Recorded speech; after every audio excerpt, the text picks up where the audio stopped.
name the specifics, not just, hey, sorry if I was involved in any spiritual abuse, guys, but we're going to keep going forward, and the Lord's just forgiven us, and let's just move forward. I had a dream that we're supposed to just stay and keep moving forward.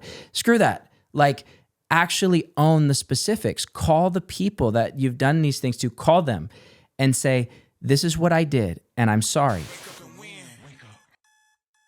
Hey guys, welcome to another episode of the Wake Up and Win podcast. We're your hosts, Blaise. And Christina. And we are obviously in just such a cool studio here. We just upgraded massively just for the day because we're with our great friends here, Armando and Shayla. Great to see you guys. What's up? So Armando... He always introduces me. So He's like, my name is Armando. This is my lovely wife, Shayla. So we're in Armando's studio, and Armando actually, you just give them the snippet of like how we started our podcast, because you reached out to me first. Yeah. So at the time, I was stepping out from where I was, and I have this experience creating podcasts and this experience creating studios and all this stuff. So I was thinking to myself, man, who can I help? You came to mind. It's like, man, I wonder if they need help creating some type of podcast. You were the first person that came to mind. And I remember I reached out to Micah. I wonder if Blaise would need something like this. And I think I sent a message to you both. Yeah. And then you called me and he's like, dude, you have no idea. We just talked about this. Yeah. And we started, at the time I was traveling with all my equipment. I didn't have this. You were coming over to our house, loading up the car. Setting everything You and up. Jaylee. Yeah. Me and my daughter. Yeah. She's my trainee. Normally she's directing. Yeah. And so that was kind of the launch with our podcast, was Armando actually being like, hey, y'all should do this. And so we contracted Armando for a little while. And then I was like, you know what? I've learned everything that I need to know. And then we downgraded our production level. I mean, the content is still incredible. I like the fact that you got microphones. listen, you guys went traveling. I was like, oh my gosh. We literally was like, we're leaving the country now. No, whenever we went to Montana, people literally commented, literally said, because if you watch our beginning episodes, they're obviously like this level production. People in the comments would be like, this is good, but it seems like you guys used to be really, really great. What did they say? Like the quality has gone down. Am I missing something? That was only 'Cause, one like, person. The more you do, usually the nice. better it looks. And ours looked really awesome whenever we had like 100 people watching it. And as the more people start watching it, it gets like, now we're on like a Zoom on our laptop. You're either here for the content or you're not. For real. But and they're here for the content because you guys are doing awesome. Exactly. I'm so proud of you guys. Honestly. Well, you really helped us launch, and so we just appreciate everything you did to really help us in those early stages. And maybe someday we'll get back up to this level. But guys, we're so thankful to be with y'all today. And so Micah and Lindsay came on our show about 2 weeks ago, who are great friends of you guys, great friends of ours. You guys remember they shared their story, talked about the spiritual abuse situation with the Garden Greenville, Chad Norris, just the whole situation that went down. And they were very vulnerable. I think a lot of people were very impacted. And Christina actually told me, like, hey, we should talk to Shayla and Armando. So tell the audience or them why you were thinking that they should tell their story on our podcast. Well, I've heard you guys' story from your podcast, but also even when we're talking to Mike and Lindsay, their names kept coming up. You guys were just a huge part of the change that is happening. At the Garden Greenville, like Chad Norris is no longer the pastor, and that is because of you guys and Mike and Lindsay. I mean, you guys really putting yourselves out there and your stories out there whenever it uncovered 10 years of everyone else's stories. You gave all of those people from the previous 10 years a voice. And so I just think that's really cool and wanted to hear you guys' wanted more people. I've heard it, but I want more people to hear you guys' story and what you did and just the power of speaking up. So as we dive in, we got a lot of questions for you guys. I think we're gonna have a great conversation. Shayla, I know you're gonna not be nervous at all. You're just gonna. No, I'm just gonna. Shayla, what's gonna happen is Shayla's gonna pretend like she's nervous, and then she's gonna just start preaching. That's what's gonna happen. So, but My cheeks get red. She does. When you see her ears get red, that means that she's like it's about to pop off. It's about. Well, for context for our audience, if you haven't watched Mike and Lindsay's episode, that'd be helpful. Also, 1211 Studios on YouTube, which we'll link to at the top, so you guys can go. But they're basically it was about 6-7 months ago, you guys started coming out with a video series to expose what was happening on the spiritual abuse level at the Garden Greenville, South Carolina. Yeah. Now, for context, Christina and I went there for 4.5 years. You guys had been there for about 5 years, and you were on staff there. Prior to you guys getting there, there was a good 5 to 7 years worth of stories about spiritual abuse situations taking place under Chad Norris.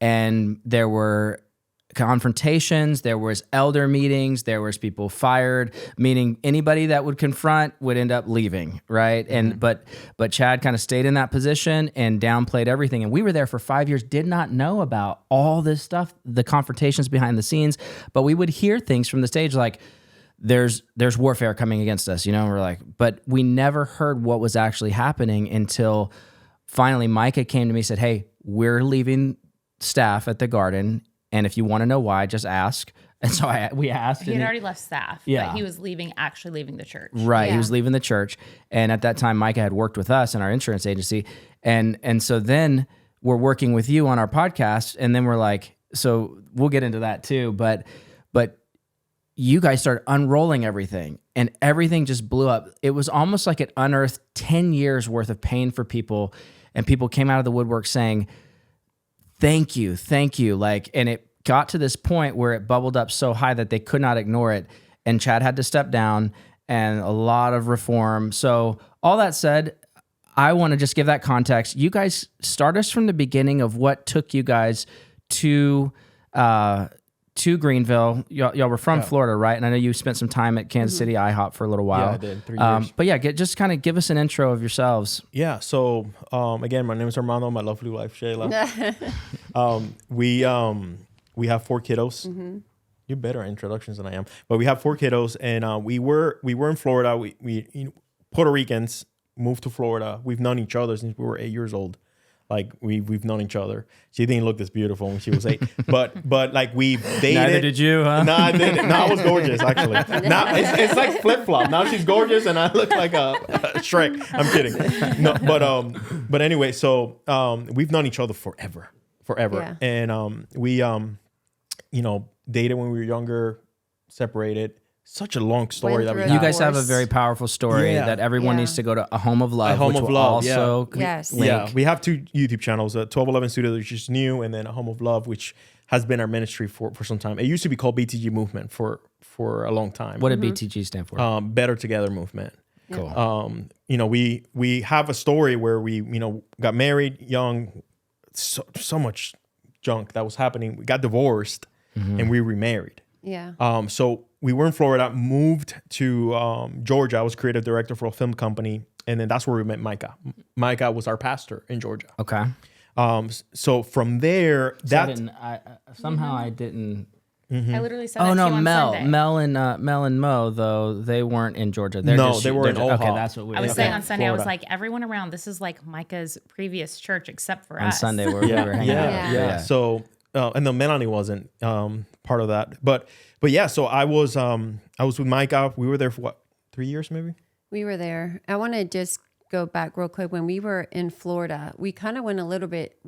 We went through an evangelistic, church, and I didn't, obviously now I know like what narcissism is and spiritual abuse. I think back then I didn't know, but we had gone through that in Florida. And I got to the point where I was telling him, I'm not going back to church. I don't want to lose my relationship and how I see God. And I wanted to protect that with all of me. So I had told him, I was like, I'm done. I'm not going back to church. He ends up getting one of your clients said, hey, move to Georgia. So I was freelancing give you as a graphic designer, creating stuff. And there was a client of mine that was my most faithful client, was in Georgia. And they offered me a creative director position for a new film company that were opening. And we took the transfer. And I don't know, I was kind of Googling like churches, whatever, like what's, I knew they had an IHOP over there. In Atlanta. Yep. Went there for a little bit. I was like, no, I think we went there for one service. I was like, no, we got to wait. Somehow, I don't know how we met or heard about Micah's church, but around that time they were doing like a Sabbath, like a whole month Sabbath. We showed up to church and the doors were closed. And I was like, what's going on? And I remember him texting us back saying, oh yeah, like we're like in a whole month Sabbath. And I was like, well, I've never heard that before. But I remember just feeling from the Father, like, just wait, like, just be patient. And when they joined again, this was in 2016, July 2016, we ended up going to their church and walking in. Someone said, welcome home. And I was like, something like deeply hit me of like, hey, like, welcome home. Because I was like, nobody better give me a prophetic word. Like, nobody better. And literally that same Sunday, Micah's like, yeah, that little couple, the couple in the back, like, this is what the Father is saying. But to me, it was so different because I was so used to like someone giving a prophetic word and you take it and that's what it is. You can't question them, But when Micah was giving a prophetic word, there was something so different about it. I literally felt like the love of the Father through it. I had never experienced that before. And it was normally my experience with the prophetic was, it was embarrassment publicly. It was like, this is what God is saying, but it was always like so, I don't know, just so heavy. Yeah. You know what I mean? And Micah was different. And one thing that began to minister to me was that in that moment he said, if you can relate with this word, does like it resonate with you? Like, it's okay if you tell me that, that this isn't like if He's I'm like, it's off, okay if you tell me I'm a false prophet. Just let me know. Yeah. In other words, can you test this right now? I love it. I love it. But it was publicly, and I was like, I've never seen that. I've never seen someone take that type of accountability when it came to the prophetic. And so that just began to bless our family. We were with Micah and Georgia for like 2.5 years. Almost 3. Yeah. This was like 2017, 17. Okay. And in 2018, we decided we're going to sell everything. Yeah. And go on a 6 months, y'all are crazy which like is us. what you guys. We are. We were so jealous when you did that. We were like, wait a second. I remember Armando texted me. He was like, bro, I think we're doing it. We're doing it. We're doing it. I'm about to put everything on Facebook Marketplace. But we did. I just felt like we had gotten to a point at that time. We had the BTG movement. We were sharing our testimony online. And the church, like the community, Mike and Lindsay, just, they gathered around us, blessed us. And one thing that he said, he was like, I just want to bless you because you belong to the Father. You don't belong to me. And one of the reasons why we even moved over there, it wasn't even about your job. It was like, God said it to us. He's like, I'm moving here so that you can see the healthy side of the prophetic. Yeah. And, his thing is called. And that's his new thing, the healthy prophetic. Prophetic, yeah. And it just began to really minister to our family. Like we saw our family growing. We just, we were having a voice to really share, our testimony, and we had a community backing us up. And we did. We ended up selling everything. We traveled for 6 months. Yeah. And then we were in Destin. So we were in Florida, Destin. Like that was like we were in an Airbnb, and we were even thinking it's the end of the 6 months. We're like, we need to settle. Where do we go from here? And we were thinking about we're going to settle in Destin. We had lived there, before. Yeah. And then you get a phone call. I got a phone call. So let me back up a little bit. So we were basically doing our BTG movement. We did that full time. We were basically full-time YouTube family. You were YouTube family, traveling talking about your family, healthy family, the Lord. Awesome. We had a great community of people that we were just pouring into. And we were feeling like we needed to settle. We had visited Greenville. Because at the time, I was helping Micah with some e-courses, some of his content. And he had gotten that prophetic word that he needed to close down the church and move with Chad. Mm-hmm. And I remember the wrestle that they were having. I remember especially Lindsay had a really bad wrestle with it. And I was part of that story. I was there. I spent time, the church wasn't huge. So we had a lot of one-on-one time at the church, just me and him. Like 100 people or something. It was, give and take. Sometimes it was like 300, around there. Big church. Yeah, that's a good size. Yeah, it's a good. It's good. Yeah. You know, I was thinking it was smaller. No, it would go. It would. You know, like it was like Yeah. you know, Sure, up and down. But it was like grassroots type. It was beautiful. It really was. But anyway, so I was part of that story of them moving, and so because I knew Micah was possibly moving up here, we came to visit one time, and I was like, we loved I don't it. know who Chad Norris is. I'm not moving. Just like those were the conversations where I said, listen, if you're even thinking about this, like I need to see this place. So we ended up telling our kids, okay, pack up. We're about to. This take a was trip. still when we were in Georgia before we went traveling, and we came and visited.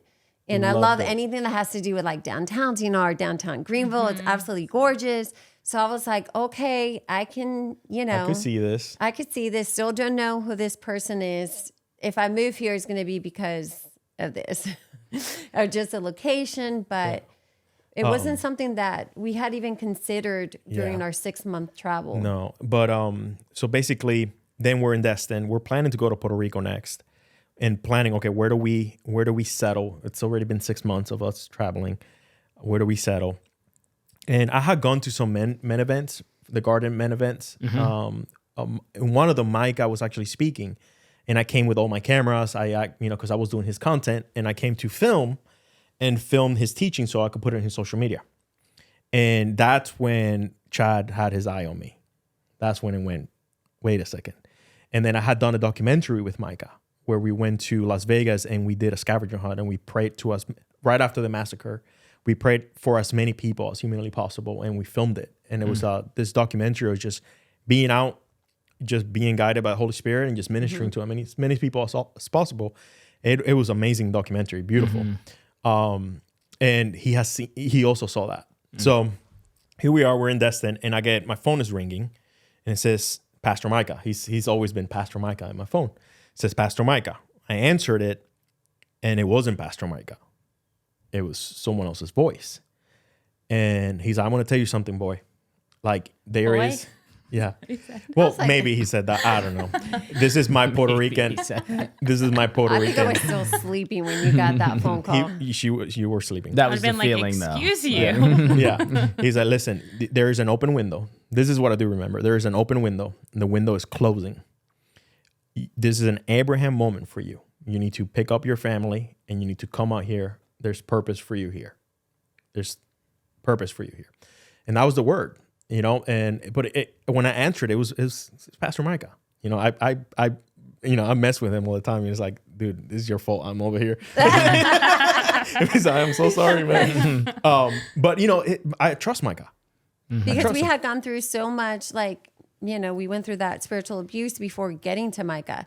So seeing the healthy side of the prophetic and what community looks like and a family within that community looks like, we're like, I would tell him, I was like, I don't trust anybody but Micah, so here we are. We had like 2 more weeks. Listen, I cried for 24 hours straight. She did. I wept when he said, I think we're going to settle and we're moving. We're moving. And, he's like, I really feel like this could be God. I mean, we were kind of wrestling with it. And I think for me, and it was like, I don't know if it's because this is how we kind of grew up with honor. You want to honor well. And you don't really want to miss that blessing. You don't want to. So I cried for 24 hours and I just wrestled with it. I was like, gosh, I don't want to miss because I want to keep traveling and want to do all this stuff. I don't want to miss that open door, even though I don't know who this person is, but I do trust the community and the people that from Georgia, from his church, he had closed it down and people were already moving. I mean, Corey and a lot of people have moved over. And I was like, we love those people. Love them. And just kind of like, FOMO. yeah, I was like, everybody's there. If anything, okay, Plus the promise of I'm a storyteller. I'm a filmmaker. I love filming. And the promise of, man, there's some kingdom stuff that you're going to be able to do. Yeah. You're going to be able to, tell the stories. There's, documentaries. And my first project was another documentary before I even got hired, So it was exciting for me being able to do my God-given talent and just do it for the kingdom. you know what I mean, with a group of people that love the Lord, you know? Yeah.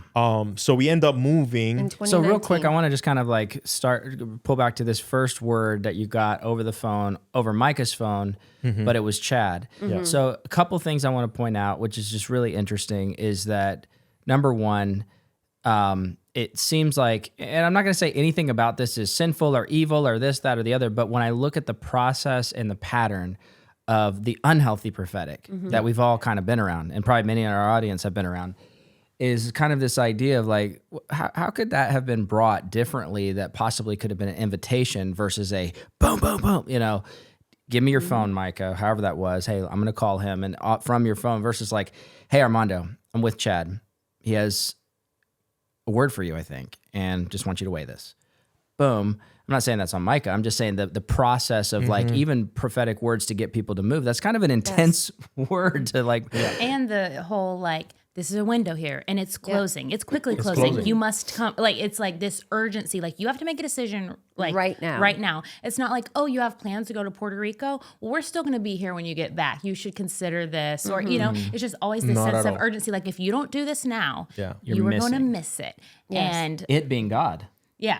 Like and the will that of God. brought fear to me because I was like, gosh, like I'm the one, like I was crying. I was like, we're not doing this. And then I remember telling him like, listen, if we're going to walk through that door, I don't want to walk through that door complaining. So I remember, you know, asking for forgiveness, you know, please forgive me, you know, that. And suddenly I just begin to, even from that moment, because I've gone back through like, okay, Lord, like just replayed the story. And it even to me, that moment was like just this honest fear of one, missing the blessing, but two, like I'm about to move to a community that I don't know anybody.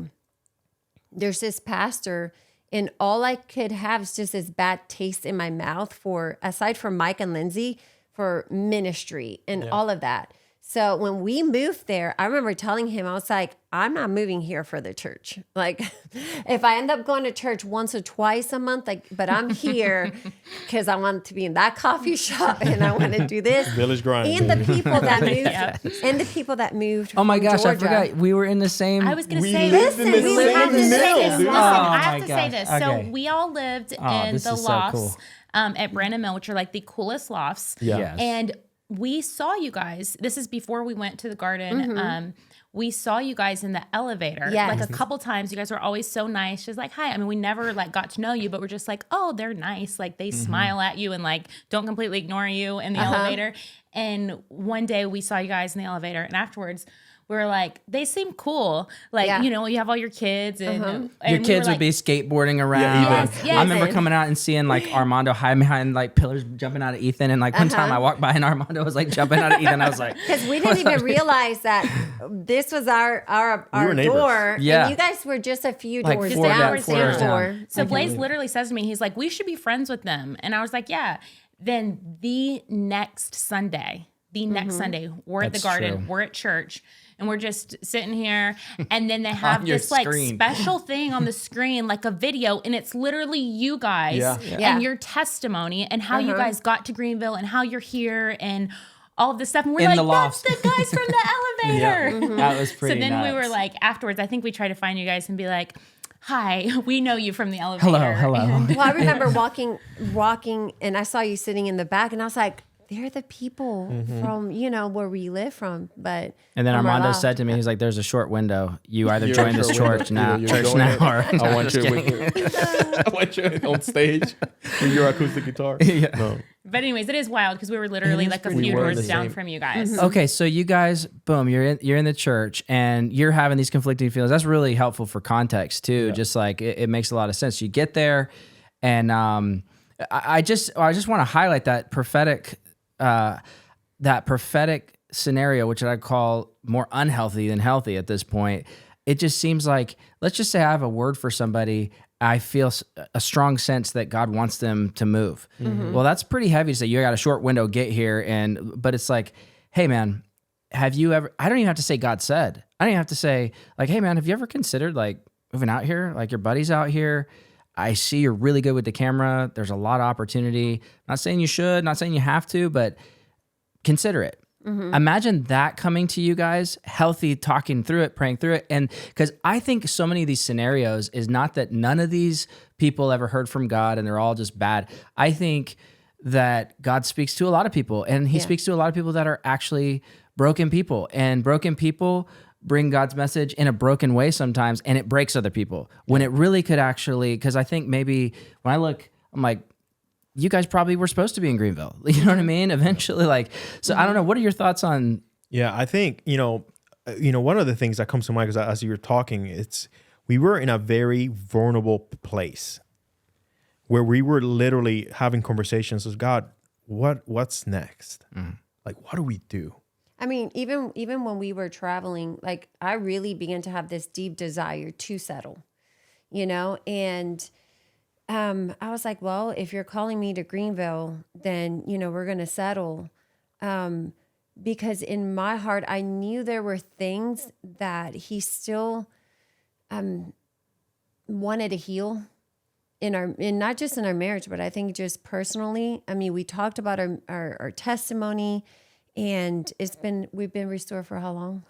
17 years. 17, probably like that. Married 17, 18. 20. Yeah, we celebrate 2 anniversaries. 2 different anniversaries. But I just felt like, oh, this is going to be for me to, what I felt God was saying, this was a time for us to kind of take a breather. And I began to feel like, hey, let's close the BTG movement.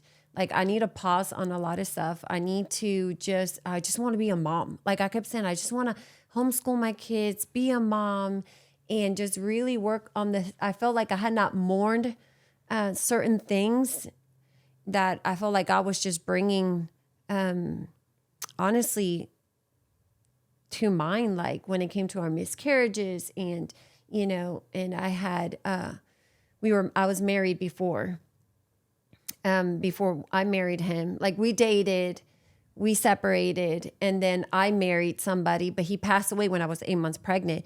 But even that, years later, I just began to feel like I had never mourned that season. And so I was like, we just need a pause. I just want to be a mom. I want to work through these things. I feel exhausted from this journey.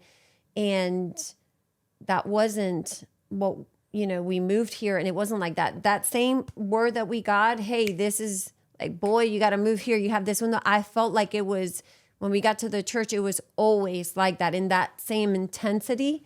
Like, this is what God is saying. This is what God is saying, to the point where it doesn't allow you to even process with the Father. Like, you're not given that time to actually sit and kind of question, is this really what you're saying? Is this really what you're wanting for, for our family?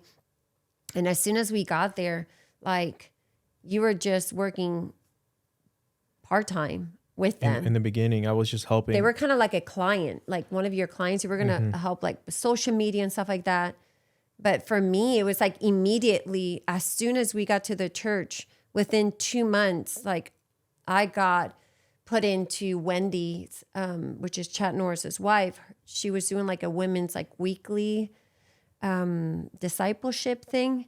And immediately I ended up getting like an email, hey, this is your invitation to, I was like, were you excited about that? I was like, at first, what is this? No, because no one had talked to me about it. No one had asked me. But it was like, well, if he's going to start working with us, and you have to be plugged in. So let's start discipling you from the very beginning. So, and I was part of that with Lindsay. Yeah, I think, and going back to your question, I think the way the prophetic was used was very manipulative, right? So here comes a pure-hearted,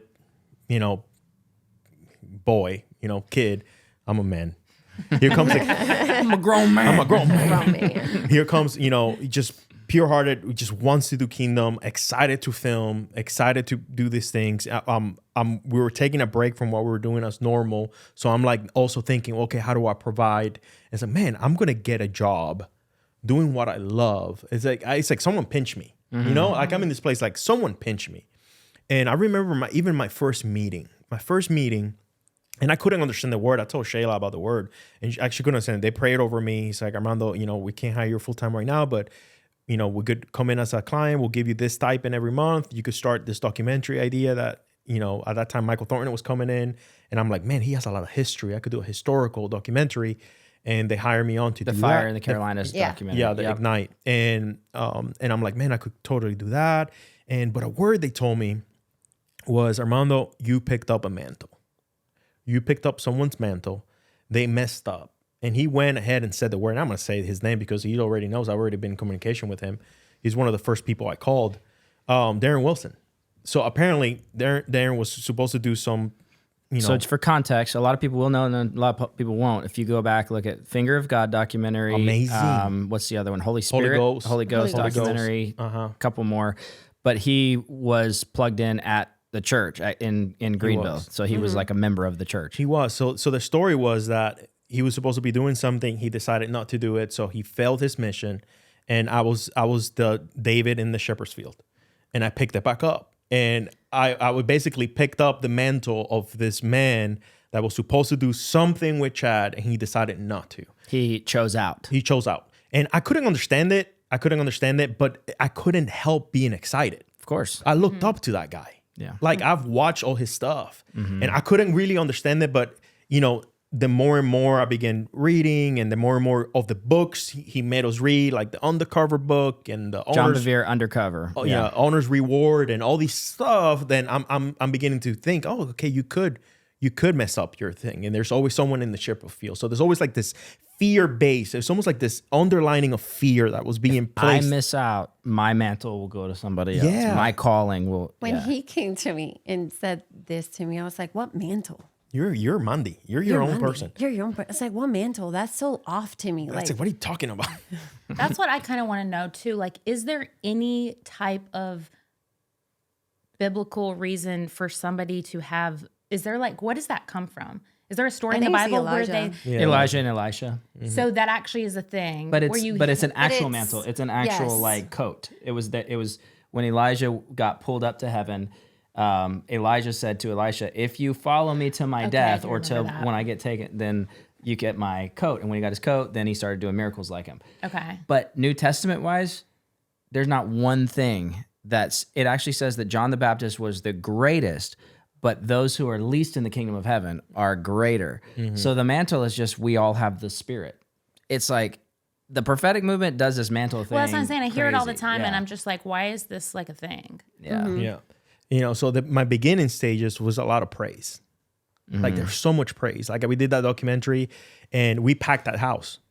We did a showing, packed the house. I think we went to it. Yeah. It was amazing. I mean, I cried. Or we watched it online or something because Ella Jean was like 9 months and crying all the time. Possibly. Yeah. It was so much fun. Much fun. And then right after that, I got hired as a creative director. But there was so many prophetic words over me of like, man, you're going to go to Hollywood. You're going to do this. I mean, I can't, and a lot of also words on stay humble, make sure you stay low, make sure you stay submitted, stay under me, because don't let it get to your head. Don't read the press clippings. You're about to do a lot. You're about to touch a lot. And it was like that for the beginning. Like it was a lot of that. And I began producing, helping to produce Coach and Joe, and I eventually took over the podcast Coach and Joe, and eventually took over that, started some media initiatives and began training people and got, So I got to back up because there's some things I'm hearing that I know we won't find our way back unless I stop on it. So like the Darren Wilson mantle thing, I want to go ahead and close that section with fast forward years later when the fallout happens with you and Chad and the whole church. And you call Darren Wilson to find out what is the real story on this thing that he lost his mantle, he chose out. What actually happened with Darren Wilson? So, let me go back even a little bit. So we all this stuff, and we could go in detail. I know we're going back to go forward. I began studying when I guess we could go back to that later. Yeah, I just want to. I basically called them up. Yeah. Because I got into this place where, man, I began getting, it's like my eyes opened and I started getting words to what I was being a part of, right? And honestly, conviction. And I began opening my eyes. I'm conviction that about the spiritual abuse not only happened to you, but also that you were perpetuating because you're I basically you became Chad's right hand guy. I enabled it. You know, I had a wife next to me that the whole time.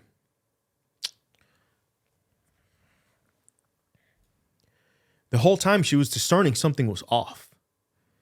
And I chose not to listen because there's this great man of God. There's these things, and we're taking over the world. It's the mantle word that's just over you. You know, I took the bait, and I felt I was feeling that, man, God, I am so sorry. Like I'm so sorry, and my eyes opened up, and I began. You know, why do I dislike Darren Wilson when he was a hero for me? Like that his films. I mean, honestly, his films got me on fire for Jesus. Like that's how I was introduced to Todd White. I was introduced to, my goodness, I could heal people. I mean, I used to pray in the streets for people, and people were getting healed left and right because of those films. And here I am. I'm like, why do I hate this man for no reason? I couldn't understand. So I send them an email, and I give them my phone number. I say, I need you to call me right now. Like, I'm Armando. I was the director of this. I need to get something clear. I'm not understanding some things. I really want to talk to you. And we get on the phone. Like, I called him, he gave me his cell phone number, and we talked. And he told me something. He's like, during the time where I was doing Ignite, the documentary, Chad had told me, he's like, hey, you won't believe who called me. You know, he's like, Darren Wilson called. He was upset that I didn't ask him to help me with this documentary and that you're doing it. It's like, there's this jealousy thing right now over you. And I asked him that. And actually, I didn't even ask him that. He mentioned it. He said, you remember? He said, I know exactly who you are, man. You remember when you did Ignite? I couldn't understand why Chad wouldn't let me help you. Like, I asked Chad if I could come in as a mentor to your team and help you guys out. And that's not the story I got. Like, that's not the story I got. And it's like, man, Darren, that's not the story I got, bro. Like, and then I asked him, you just did the Holy Ghost movie while I had your mantle. How did you do that? It's impossible. Exactly. It's like, well, I did the best I could. He's like, I did the best I could. I got somebody else's mantle. They messed up. He's like, I did the best I could. And then he began to tell me the story on why he filmed that movie. Dang, I'm so. Was it the Holy Ghost or the No, the one that we just watched. And he told me the story behind it and why he did the film and what happened and how his daughter got wrecked by Jesus while telling the film. And I'm like, man, I'm going to watch it. And I watched it and I cried on the couch just watching it. And I told him, bro, I hated you. I didn't even know why, man. And this is how it was painted to me. It's Armando, what happened was my whole film crew moved out, like the whole company moved out, and they were using a space at the church. And he did a prophetic word saying, hey, you know, we're supposed to merge. You're supposed to like. Chad gave Darren a prophetic word. You're supposed to merge under our church. Your company needs to come into our church under our covering. And Darren said, I don't feel like that's what God is asking me to do. So he tested the word, disagreed. Mm-hmm. And in that, he chose out, lost his mantle, according to Chad. Lost his mantle. But here's the thing, they stay friends. They were friends. He didn't know that this. So he didn't know that Chad had this thing over He didn't him. know that he was saying this thing over people. Wild. And he couldn't understand why the Reminds friendship. me of some things about people that, you know, powerful people that are nice to your face and talk negative behind your back. But what he couldn't understand was why his friendship with him was, because he really did enjoy Chad. He couldn't understand why his friendship was like not the same. Like he couldn't understand why. And there was even, you know, there's so many things that Chad was saying that the reasons why things were happening to him was because of that. You know, the reason that his stuff is doing is that, and he kept saying that his stuff is gone. It's gotten worse since he left. Yeah. In reality, he just made God, man, incredible. He's still filming. He's doing more content. I want to, because something that Chad had said, and you can correct me if I'm wrong, because I don't remember, but he had said something about, he's like, the reason why he got divorced was because, and he got through all of this was because he wasn't Submitted. Yeah. And there was just so much stuff that you were saying to me, and I'm thinking like, okay, you have your story, and I'm having my story. This whole, I remember Chad would just say to me, there's different ways that someone can get divorced. You don't say that to someone that's gone through a divorce. So he began to use our story as a way to, like, to me, was to bring fear that if I didn't submit, if I didn't do this, we could end up in another divorce. So I remember you telling me just stuff that he was saying about Darren, and I was like, in the inside of me, I was like, gosh, like I wouldn't want to like stay, you know, like not be undercover because I don't want to go through this and I don't want to go through that. Again, seeds of fear. Yes. Which is another thing about marriages, which what he said to Micah and Lindsay, or to Micah at least, like, your marriage isn't as healthy as you think it is.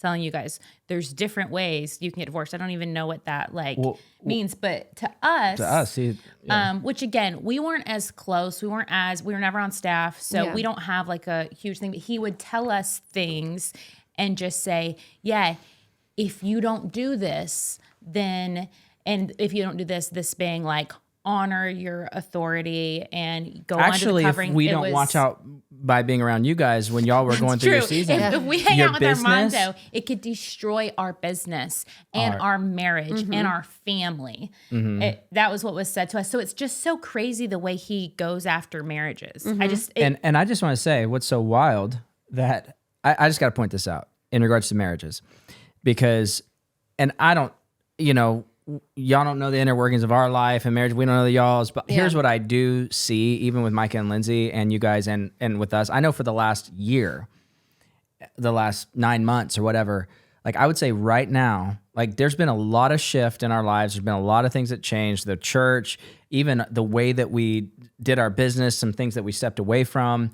But right now in our marriage, it's like the sweetest it's been in 10 years. It is just so awesome. And literally, I mean, you agree? I mean, no, yes, of course. I agree. But like, I would say that like the warnings that came from working with you was that this is going to, and it's like literally the opposite. And it seems like the way that you guys interact and the depth that you guys are going, it's the same type of thing. It's actually pushed y'all together. And what was driving people apart in that prophetic manipulation community is now that that's out of the picture, it's actually healing marriages. Would you agree? Yes. 100%. And one of the things that I've come to realize, we did a video on our Home of Love page where it's like, life after restoration, right? But I came to the realization that there is something that we've done as a couple, principles that we live by as a couple, that we're best friends. I mean, we've been divorced, we're remarried, but we're best friends. We always choose each other, right? So these principles that we've lived by for years, like our testimony is 17 years old, right? It's what was coming under attack. I remember I started getting really close to Chad. You guys were tight. Yeah. So I began going on walks. So I was producing on his podcast. I almost became his media assistant, personal life assistant. Almost like the guy that was next to Gary Vee with the camera everywhere. Type of thing. So basically, I began going on hikes with him. And granted, in the beginning, it was lovely. I actually, by me talking things out, because I've always been one to hold things in and never talk out. That I do give to him, that in the beginning stages, I was able to have like a place where I was talking and I wasn't being judged. And I began to realize certain things that I was carrying, granted on my own, because a lot of the way that he was coaching was hearing and then almost allowing you to come to your own realization unless he was trying to get an agenda. It was almost like you come in with an own aha moment just because of opening up. And I had this aha moment that I was struggling with offense and just, I hated myself for everything I did for so many years. And that was blocking me with my relationship with God. And at the beginning of my mentorship with him, a lot of that stuff surfaced and I was able to deal with it. And it just really blessed me in my walk with God. So we started getting really close. I opened up about my testimony. I opened up about everything that I've been through. I opened up about my shortcomings. I opened up about so many things where I thought it was just me opening up. I think, and I might be wrong, but I think it was almost like it became ammunition to the way he was using it to now control even her, because he was there was something off with Shayla. Shayla knew. Shayla was like, wait, something's off. And it was almost like our marriage began to be like, there was a lot of arguments, because the closer I got, the more they would notice I have really strong work ethics. I work hard. I honor well just because of my upbringing. You know, like I honor by default. You know, I was just, you honor your elders. You just honor well. And I'm very loyal. And I was in this place of like getting favor. You know, there's a Ascent Online, you know, the Garden Academy or the Garden College.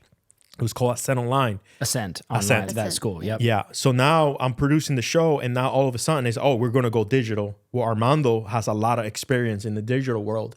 He had a very successful ministry at one point, you know, that we're doing this. So immediately I became the person. But here's the thing.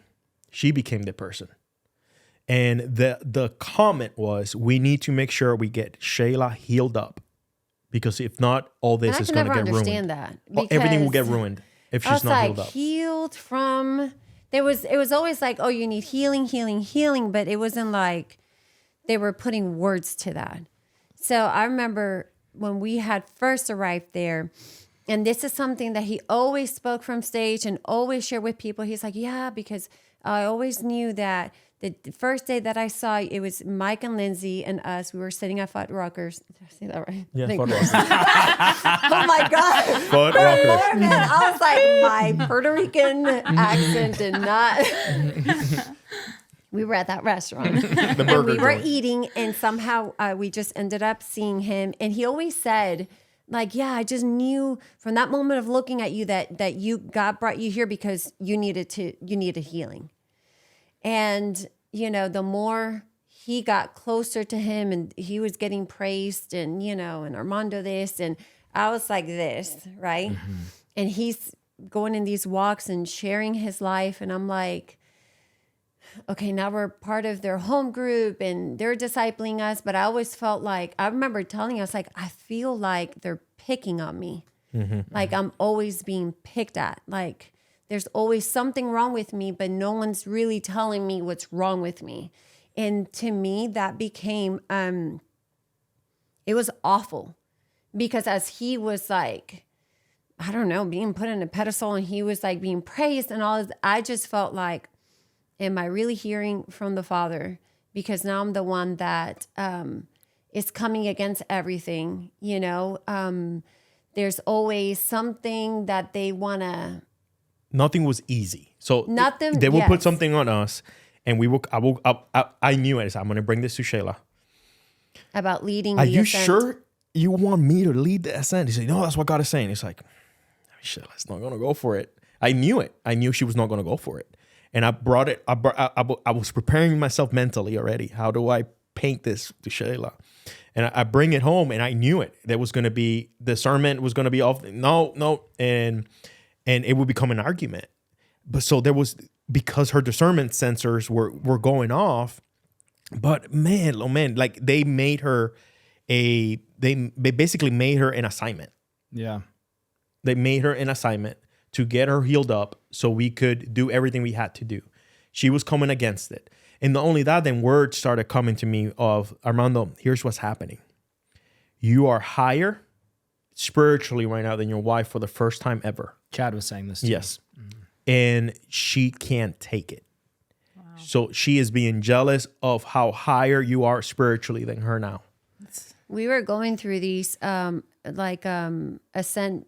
So you had to sit with people in these interviews, and at the end of the interviews, and it wasn't Chad at that time, he was discipling somebody, but to do these interviews, and at the end of every interview with the students that were going to attend Ascent, they would always say to me, so Shayla, share your testimony. Tell them your testimony. Well, I would share my testimony.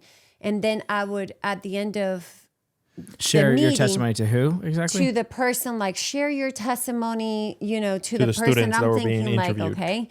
Okay. But then I would get in deep trouble after every meeting because they would say, no.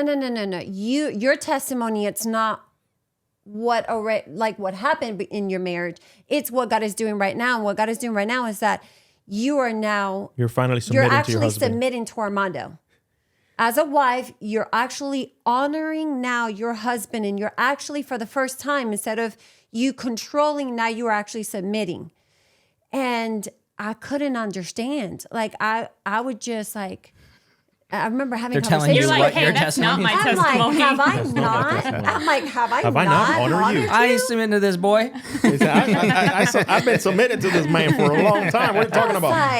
I was like, listen, I stood for my man. Like, I've done everything. And I was like, have I not? And I remember having these conversations, like, have I not submitted to you? Have I not, like, if anything, I want you to lead.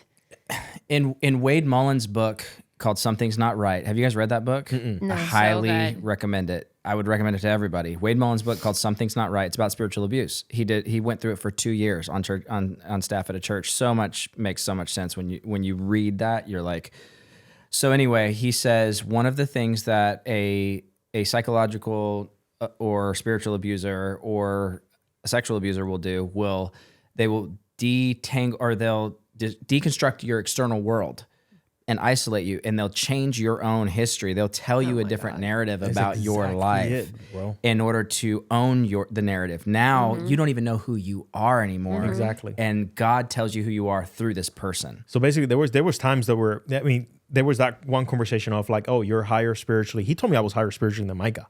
And there was jealousy with him too. So that was your previous pastor. My previous, and we had a really good How you relationship. speak about him, I was like, I would still say Pastor Micah. And I don't know if that was triggering to the leadership, because I was like, they didn't like Lindsay that. and Pastor It separated Micah. us. Yeah. Well, I watched them separate Micah from every person from you guys' church. Like, so 100%. Yeah. Oh, yes. So I definitely said that too. I was like, I think Chad's like jealous of Micah. There's like competition there. I literally said that to him because I saw the way Micah brought his whole church and then was slowly isolated from each person. It was crazy to watch. And he was also deconstructed his external world because Chad would tell his leadership group, or the guys that were mentoring him or doing the private Zooms with him, to basically tell him that his entire testimony was actually rebellion, not actually God. So your ministry started out of rebellion. That's what he told us. That's when he deleted everything. He deleted the documentary we did. He deleted all the content we've ever done.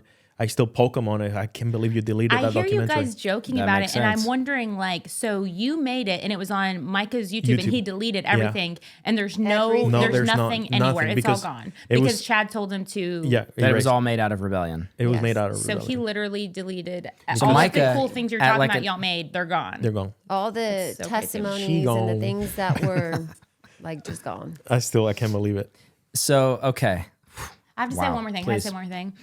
Just talking about You don't have spiritual to ask, abuse. babe. Just I say know, it. I Just know, say but it. there's so much. But I just want to point out one thing, because since we're talking about spiritual abuse and that book, Wade Mullen, and listening to, I just had this like realization, because I'm not like a person who is going somewhere and into people telling me like, oh yeah, I went to heaven and Jesus told me this and now I'm back and this is what you need to do. Or, oh, I was talking to the angel in my closet this morning and this is what he said. All that stuff. I'm like, let's get out of here. But somehow we all got there. We all got there. But here's how we got there, I think, after hearing what you just said, is it starts, obviously there's that like sense of urgency, but it's also with flattery. It is flattery. It is everything you wanted to be. You're going to go to Hollywood. You have this mantle, this person that you admire. You're going to go further than them. Oh, Micah, your previous pastor who you looked up to, you're higher than him. You were this. And I actually just had a thought of something that he said to me one time whenever, because I'm not into the I talk to angels thing. But whenever we were in the hallway one time, we were walking. I am. I'll talk to some angels. He, I mean, I'm open to it. It's just never happened. never had one talk to me. But we were walking at church in the hallway in the lobby, and Chad came up to us, and he was like, I see, looking at me, not him, who he's like the business guy running this like agency. He looks at me and he goes, I see CEO written all over you. I see success written all over you. He looked at Blaise and he said, you listen to her. You remember that? And he was like, if you listen to her, you guys are going to be so successful. You guys are going to make so much money. You guys are going to do all of these things over and over. And I'm like, that's something I can get behind, you know? I'm like, I'm going to listen to this guy now. I told you. So then I'm like, I was yes, like, I am no longer undercover. I like, reject he this does word. hear from God. So then, but that's how it starts, because then it gets you into where you're like, maybe he knows what he's talking about. And then whenever he says something a little bit more wild, a little bit more out there, you're like, I don't know. I think that's how he hooks you. Yeah. Is flattery. So then when the other things come, it's easier to swallow because you've been like, your ego's been stroked and you have these promises of something that's like kind of cool and something that you want, you know? Yeah. I noticed that too. The whole, because Wade Mullen talks about that same strategy is, and what do you call it? Not just flattery, but it's like love bombing. Love bombing. Yeah, That's love the bombing. exact wording, Yeah. Pulls you in. Once you're in, then it's begin to deconstruct. And I had it different because I remember when we were immediately put into his house, like at home group, and I was like, well, I'm going to, you want vulnerability, I'm going to give you vulnerability. I was like, I don't trust leadership. Like this is my experience with it. So from the very beginning, he began to he would just kind of look at me, wouldn't say much, but just kind of hug me. And then, and that just kept going. He said, oh, well, the Father said that I can't push you. I can't. He's like, he just wants me to hug you. He just told me, just hug her. Just hug her because she needs healing. Just hug her, So to me, it was like, I was like, oh, it just began to, from me going like this, like something's off. Suddenly, like he's not, because now he knows how I feel. Mm-hmm. So he's like, okay, let me see how I can work around with her. Let me just hug her. And to me, that was like, well, he's not pushing me. He's not, yes, I still feel like they are picking at me and, whenever we're together, but, whenever he would see me like at church or stuff like that, he would just hug me. And he's like, well, the Father told me. And what that began to do to me, it's like, oh, maybe I need, maybe God is just using him to really heal this whole thing with leadership that I have, that it's like, I don't trust them. And suddenly he did begin to win my heart. Like he did begin to, I was like, okay, like he would always say, I'm a teddy bear, Shayla. I'm like a teddy bear. Like you can trust me. Like I'm a teddy bear, And so to him, he was just getting all those. But to me, it was so different because it was like, he was more tender in his approach to me in that sense of like, once he knew how I felt. So on that note, and it's very interesting to hear that, because if I think through things, it seems like, and you can correct me if I'm wrong, because you walked through so much of the meetings with different people, but it seems like, and just so our audience knows, this is not this conversation. Yes, we're letting them just tell their story. Like we're talking about spiritual abuse. We're talking about the person who did it in your life. We're naming names. Like we're not gossiping. We're naming names because it's important. Because if anybody falls under, if I go to a church and I look up the church and I look up the pastor and there's a history of this, I get to choose if I want to go there. I get to find out if there's true repentance. Not, oh, let's not ruin their future ministry. What do you mean? You mean ruin more sheep in the future if we don't name? So we got to name the names. But also, it's not just about Chad Norris. It's about anybody out there that's in a church that is going through these exact same phrases, the exact same things, the exact same processes. Oh, I guarantee you it's happening everywhere. So here's my question. Is it true that Chad would be more maybe like not be the bearer of bad news usually, like giving the hard, like would he utilize other people to give the hard words usually? Yeah, because in our first Shema, I know you guys talked about it, you know, it's tell everybody what that means. We were after the that Hebrew word hear and obey, Shema. Yes. So they would do these Shema groups. And our first like meeting, like it was when, you know, Lindsay and Micah shared about their first, like they thought they were just going to talk to, you know, maybe Chad, Wendy, and they walked into come to this meeting, you show up and there's 12 elders. Yeah, so they're walking out of this meeting elders and I'm seeing, because they were like, oh, come, you know, we want to talk. And he was like, hey, there's a meeting. They want to talk to us. And I'm thinking, okay, maybe it's just 2 people. So walks out Lindsay and Micah. Lindsay is a mess. And I'm thinking, like my heart, I thought I was about to have a panic attack. I knew what was happening. You already knew. You knew what the meeting was about because you just knew, or you knew because you were told? Is it because you had already experienced? I was already... So you brought her into it knowing that it was going to be that, or you just better thought? not. No, that's not fair. I did not mean it like that. Armando, you know what I mean. I was highly spiritual than Micah, so I knew that things were going to be better for me. So, but I knew I was going to a meeting, and the reason so to answer your question, yes.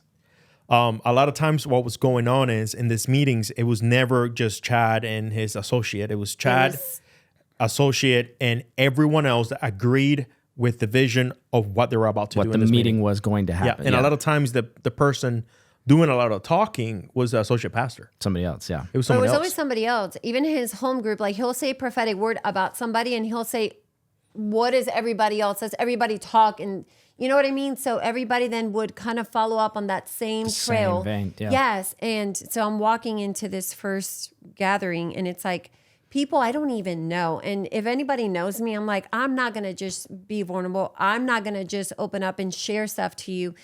And, but the thing was that it wasn't just Chad, because at that time you were trying to, I think they brought us in because that was the first time that you were trying to quit. After this whole ascent, they took us out because you were trying to quit. So they said, okay, you can no longer,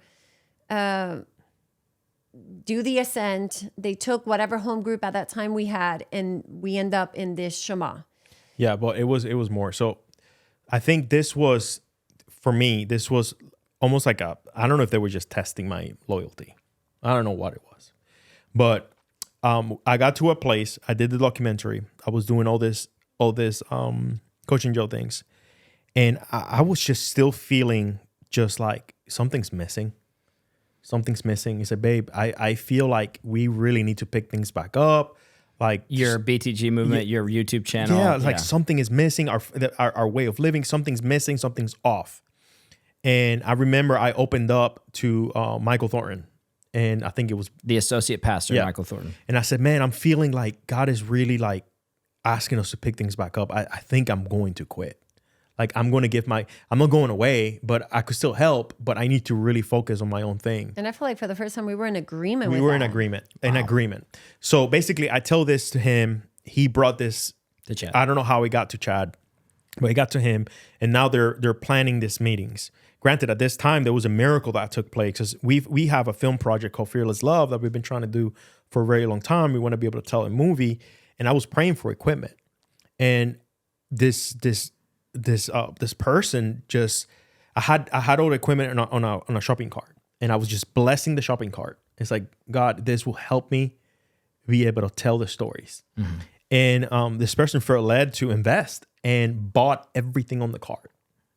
So all this equipment that you see here, I would say 90% of it came from one person that blessed us. Which is like how many in dollars? I mean, we're talking about it was like $30,000. Wow, one person. One person. Wow. And I was like, wow, this is it. We're supposed to do this. These are cameras that you're using now for the church.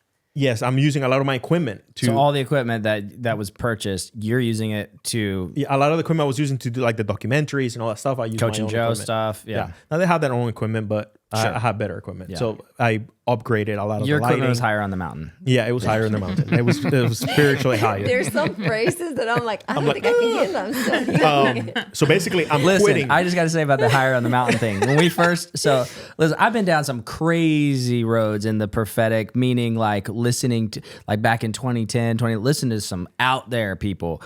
So, but I kind of like, turned the corner in 2013 and calmed down on like the really out there guys. So all that said, I remember when I came to the Garden and I heard Chad talking about the mountain, I was like, I was like, I've never heard anybody talk like this, like in this way about it. But he's pulling from Rick Joyner's book in the vision, which was these people are going up the mountain. The whole thing's about a mountain journey, but it's also super unhealthy because it's so subjective. It literally lacks hardly any gospel centeredness of we are in Christ. It's all about this level of the mountain. I remember one time he said to me, like, the Lord showed me I'm so high on the mountain, I only have to pray this much or something like that. And I was just like, when you're in that community, you just kind of like believe everything because one word and then people have other words to confirm that word and dreams and all this stuff. And you're like, well, I guess it's just right. And then it leads you to this place of like, they can almost there's some good fruit that will happen, but then they can almost get away with anything because everything is so subjective and not gospel, Jesus Christ centered. Sorry, just had to go on a rant there. That's really and good. It makes everything a competition. Like fear-based. Yeah, it's like, okay, you're higher than why is he telling you you're higher than Micah? Why is he telling you you're higher than her? Like you're I'm going to tell you this, but it could hurt me if you repeat it. Like there was a lot of those type of conversations. Yeah, it's so strange. But yeah, so I was quitting. Basically, I quit my job, and they did not allow me to quit. So this meeting was quote unquote. I can't help but to laugh about that phrase. Like they did not allow me to. It's like, oh my gosh, they didn't. So what did they say? The community is basically so controlling. we got another word that I've learned in this season of research and development is gaslighting. Yes. Yeah. So we go into this and we see Lindsay, bawling. I know what's going on with them because I know that Lindsay is a Jezebel. And she's being a horrible person. She's not submitting. And then Micah doesn't have the manhood to be able to lead. So they're completely gaslighting them into that he's not the person he is. I know his story because they used to ask me, tell me a little bit about the Georgia days. What was the type of preaching that he was doing? Was it really like greasy grace type stuff? It's like, no, it was super healthy. Like it's the closest I've ever been as a family. And like, no. Wow. And I remember they But it asked probably me, put questions in your mind about him though. No, not really. Okay. Not really. Because your experience was too solid to mess with that. Yeah, not really. He's part of our testimony. So, and even with Lindsay, when they were picking on Lindsay, they I told them, it's like, I know for a fact when we moved to Georgia, Lindsay went like this to Shayla, can you please take care of the kids? Because Lindsay was feeling already like she wanted to be a mom. And I was like, if you're trying to make her do ministry, she ain't going to do it because she wants to be a mom. So I helped with the kids ministry. Yeah, so I knew that, and I gave them that information. Lindsay didn't want to be doing ministry. She wanted to. No, I said, like, guys, if you're trying to make her do that. And that was part of the story that Mike and Lindsay told was like, Lindsay felt she wasn't she was in. forced she to be there. Yeah. But so did you guys, because I know there was like this big like honor culture covering don't gossip about this. Did you guys ever talk to Micah and Lindsay? So you never knew. You knew because I knew. Chad was telling you that like Lindsay's a Jezebel and Micah's not doing what he's supposed to be doing and they're terrible. You knew that. But as far as Mike and Lindsay telling you like, we're having a hard time with this part of it, or Lindsay being like, hey, they're calling me a Jezebel. Like, but that never happened. You guys never had never had a conversation with it because slowly we it's almost like we got separated. I remember he pulled me aside, Chad, once, and somebody from Micah's church that moved were actually leaving the church. So he pulled me aside in a room by myself, and I'm like, wait, who did? Chad. So I was by myself in a room with him and I didn't feel comfortable. Yeah, that's not cool. And I was like, okay. And then he began to say to me, kind of question me about us leaving the church. And I was like, that was around the same time I was quitting. I was so confused. I was like, where are you getting all this information? I said, we've never talked about leaving the church. No, because And that's when he was like, you got to cut off like your communication with these people because, you know. Which people? That they had family just from a Georgia? family from Georgia. Okay. Oh, yeah, I understand. That was part Sorry. of Micah's church. They were leaving Chad's church. I understand. Okay. And so he's like, you can't, like, you got to cut off communication Enemy of the house. with it. Huh? They're the enemy of the house. Yes. Thing. Yeah, and we kept being And- accused of being codependent. Like there's this codependency. That's the reason why you guys all moved here. On the Georgia people. Yeah, And all there that. was Yes. this code- And- this but is- he also said something in the lines of like, you know, I'm very concerned that if you guys leave, that this is going to affect your marriage. Yeah. Once again, the whole yes. marriage He said this to you behind closed doors privately. Armando, Yes. what do you think now about him bringing her in a room by herself and talking to her? Like, I just can't believe he even was alone with you in a room. Like, You what know, in the world? Right now, I'm in a place right now where like I'm seeing all this stuff and I'm like, what the heck was I doing? I saw him as a dad. So at that time, I didn't see it as like, oh my God, what the heck? Inappropriate or anything? Like we got so close that I genuinely saw him as a dad. Like I saw him as a dad. And you know, even with the whole Micah thing, I remember him telling me, warning me, I think I'm going to fire Micah. Like months before those meetings ever happened. And I remember at this point, I'm closer to him. So I'm being a little bit more bold and like father-son relationship. Say, dude, I told him, it's like, that would be very screwed up because you prophesied over him to close down his church in Georgia, to move here because of a purpose. That's going to be a problem in your hands. And I told him. You told him that. I told him that. And it died off for a little bit. So I'm like, okay, good. They're not going to do that to Micah. And it's just kept going. It kept going. And I remember that meeting. I knew what was going to happen in that meeting.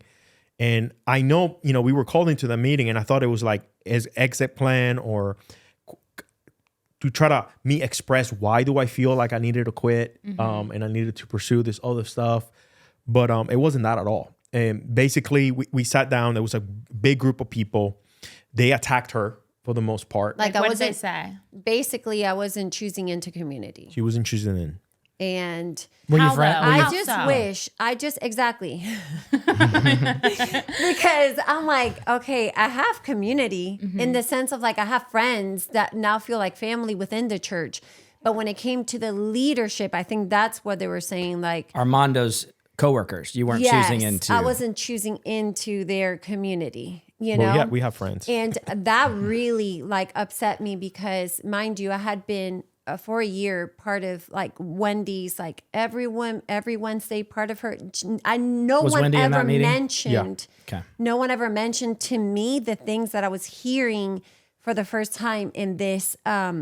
In this hijacking meeting, Yeah, this it's like- ambush. it's like So in is your what we head, call you're it. like, I see you guys every single week for a Bible study. I'm like literally walking through this with you. And no How am one I is not saying, trying? no one is telling me why I need healing. No one's saying, but suddenly, like, you know, there's this anger coming out of, you know, Wendy's upset. I remember Amber Thornton speaking in the meeting, and other elders. There weren't even, I don't know if there were elders. There was a few elders. Amber Thornton is Michael Thornton's wife, who are now the current pastors over the Garden. Greenville. And she was part Michael of Thornton my was there. women's. She was part of your women's group. Women's Yeah. every Wednesday. So I'm hearing things for the first time, and it just brought. Like I remember leaving, like I remember being in the meeting and like just physically shaking. Like I couldn't control myself because I'm like, this is too much for me to handle right now. And I'm sure that type of physical manifestation and frustration meant to them that they were hitting the nail on the head. Yeah. But in I'm reality, it's called a traumatic response. Yes. Of being ambushed of coming in, seeing your friend walk out in tears going, and then now you're next. And you And walk mind you, in. these are people that I still see as my pastors, Yeah. you know? Yeah. Even though we're under new leadership. It's called trauma. It's called Yes. spiritual abuse. It's psychological and spiritual abuse. It's insane.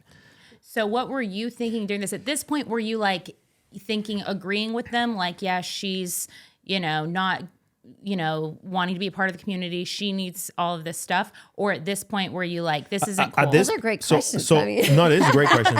So like, I'd like to know. at this I would point, like to at know. this point, I was feeling something. I didn't know what it was. I was feeling something, and I was like, I gotta quit. Like I felt this desperation of I need to quit.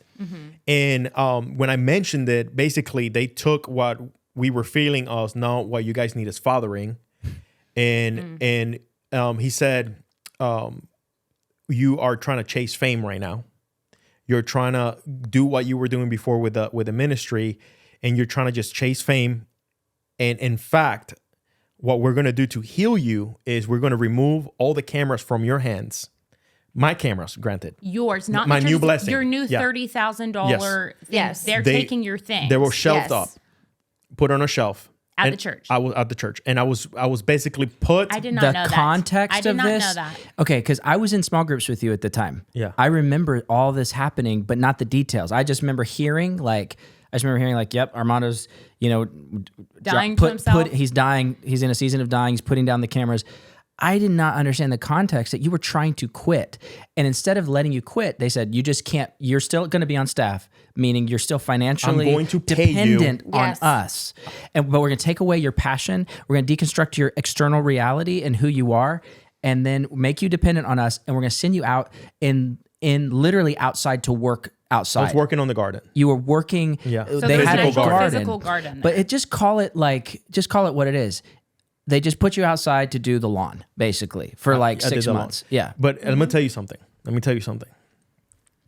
So they took the cameras away, right? And they basically said, no, this is what's happening. You guys need to trust me. You need to trust me. Make sure you just trust me. So the gaslighting game was on point. Mm-hmm. It was like they were experts at gaslighting. And I'm like, I began to think to myself, maybe I am trying to chase fame. Maybe the words have come to my head. Maybe the love bombing actually affected me. Maybe I am trying to chase Hollywood. I'm trying to be the next best documentary guy.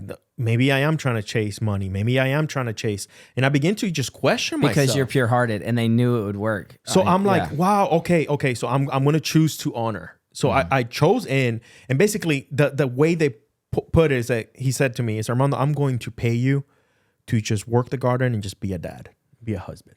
And it was painted in a super positive light. Super positive. And this was supposed to have lasted for a year. It was, Like, it they're was so for a year. generous, They they're were gonna going to do pay this for a you year. to They're do going to pay me this. for a year to just do that. Then we're going to reduce my pay. They're going to keep my pay, just send me to the garden to get me into a place of deeper healing. Hold on, quick question. Sorry. This is making me sick to my stomach, so I have to know. So in that meeting with all of those elders, all of them, did they know that they knew that they physically had your cameras? Did all of them know that? Yeah, but I mean, so they have to, because what happens in these meetings, Christina, they'll have meetings before meetings. So they plan what they're going to say, what they're going to do. And they're like, they get in one accord. I remember Chad saying, their we got to make sure possessions. we're not divided. So everyone needs to be on the same page. And for those who weren't, they weren't part of the meeting. And not just that, like they took our home group away. They took everything. We they got had stripped. said to everybody that we were going to lead now the ascent online, and now we weren't. So they took everything away. And even within that meeting, the way they were talking about me was like, who now has the grace to lead Shayla? So I felt like, am I just like an object? Like that's how I felt. Like, what do you mean have grace to lead me? Like, That's terrible. so you get put into, honestly, when you got put into the garden, I was happy. No, it was a blessing in disguise. It was a blessing. Here's It what really happened. was. Here's Like, what God Here's what turned it happened in around. that season. It was very sweet for me. I was doing nothing. I wasn't part of the meetings. I wasn't part of all the swirls and so it almost like it was a detox. Mm-hmm. And I actually enjoyed it. And I actually have really deep encounters with God in that garden. Like Chad had told us to leave the loft because God was telling us to move closer to the church. That's why we ended up leaving the loft, and we literally moved right in front, like a minute to 2 minutes to the church. So now in that season, I was coming home early. you were coming home early. We were going on walks. We were walking. We were having walks. I had no I had noise. my husband back. Like I had my So it was marriage sweet for back. y'all. Yes. It was very sweet. It was supposed to last a year. Lasted 3 months because I was needed there's some golf tournament that he does every year, and he wanted me to film it. Film the golf tournament? Yeah, so God changed his What? mind. God changed his mind.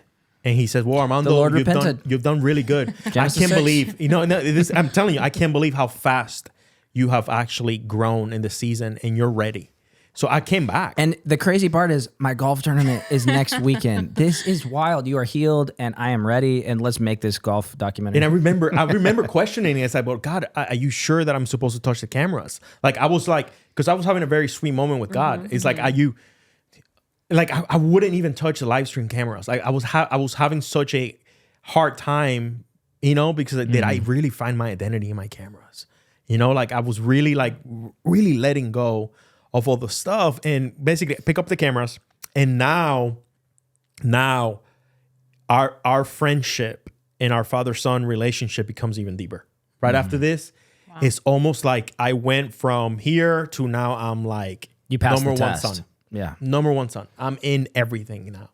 Now we're starting businesses together. Well, I'm just reminded of the whole angel stuff because during that golf tournament, he apparently has some like God, like you opened your mouth and began to share to him like all the business ideas that we've had for years. And that, you know, just hopes and desires and things that, you know, that we're good at. And during that golf tournament, you said that he ends up having like an angel of the Lord appeared to him and said that Armando was going to lead 10 businesses. Yeah. 10 businesses. 15, I can't remember. I don't even know. 12. And 12. I think it was 12. It probably was. And I was supposed to be the one leading every single one of them. And you come home and you tell me that, and I literally felt like something dark fell on me. Because I'm like, okay, we've gone through this.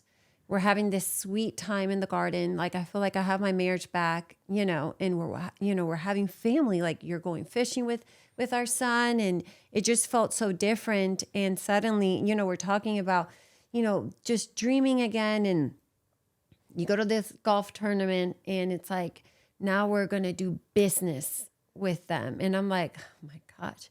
Like at that point, I thought to myself, there is no hope.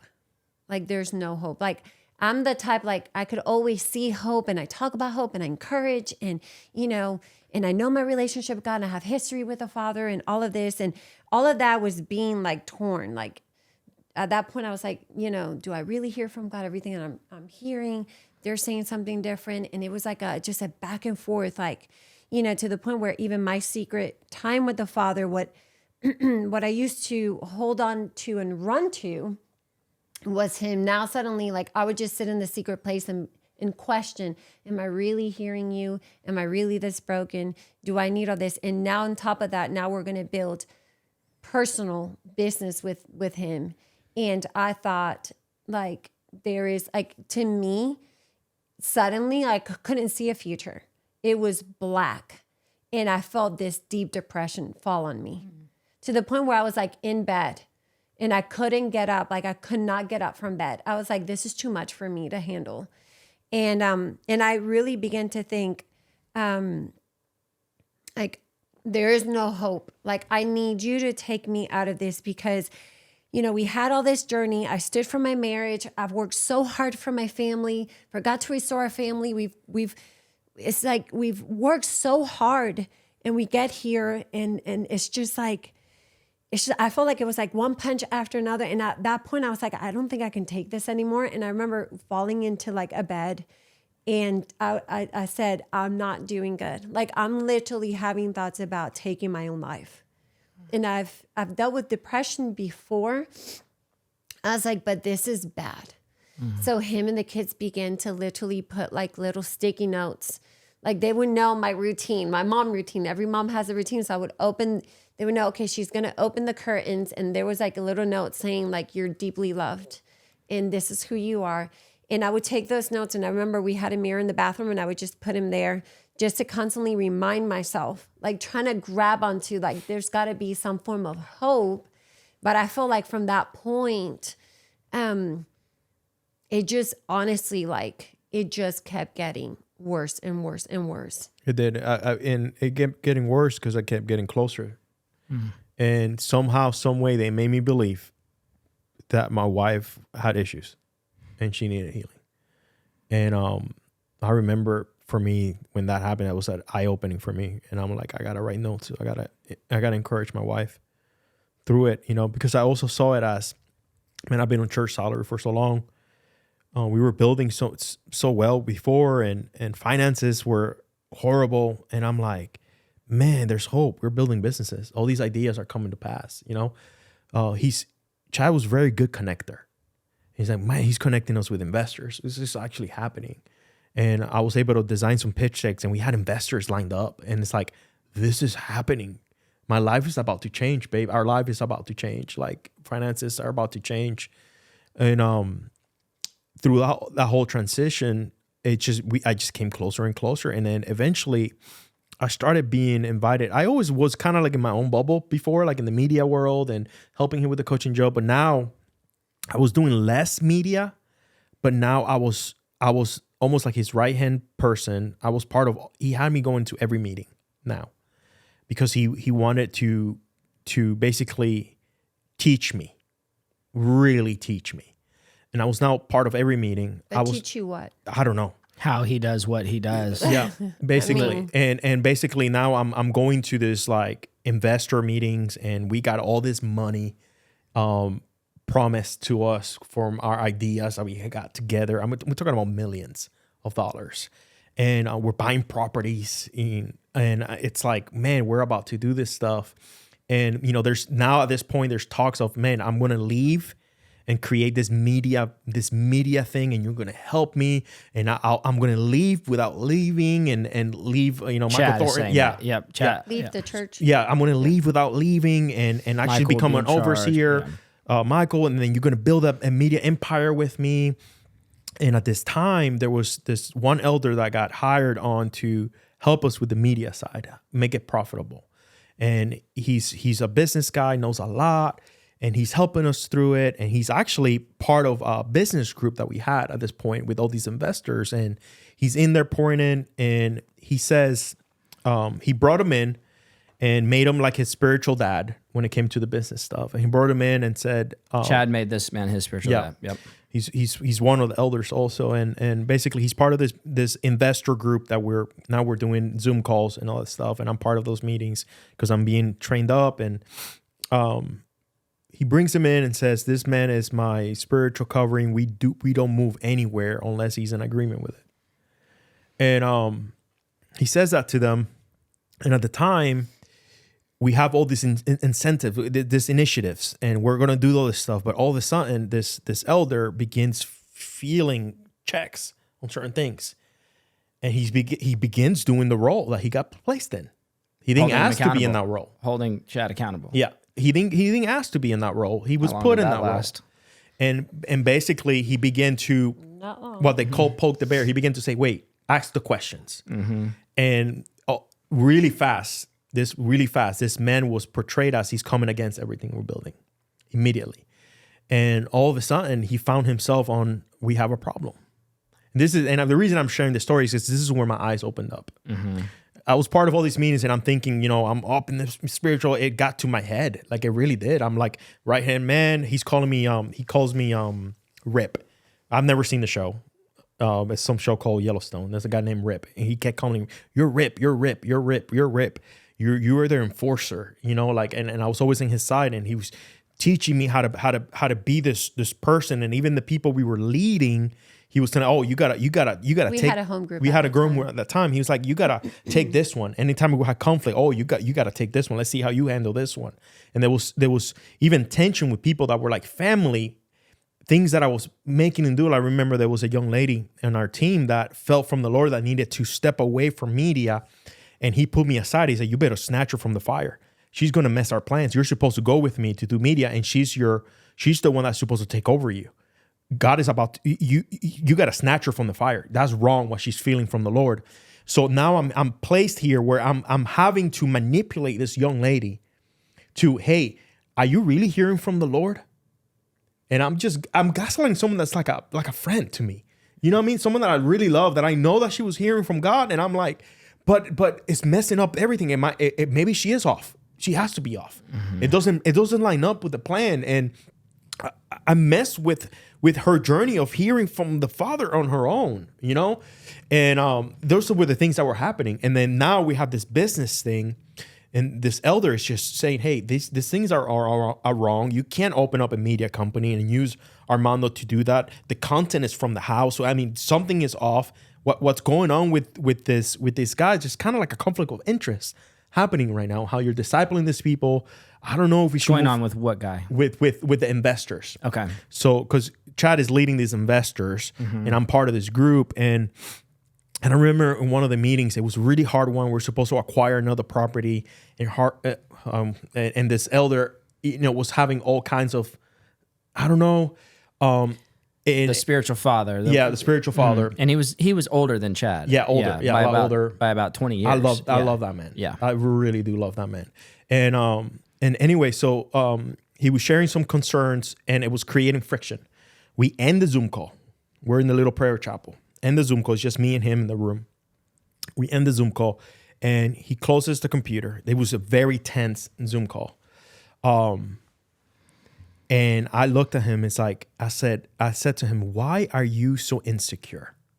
You said that to the I said that elder. to Chad. Oh, I said that wow. to Chad. The elder wasn't in the room. Wow. I said, "Why are you so insecure? Why did you place someone else over you?"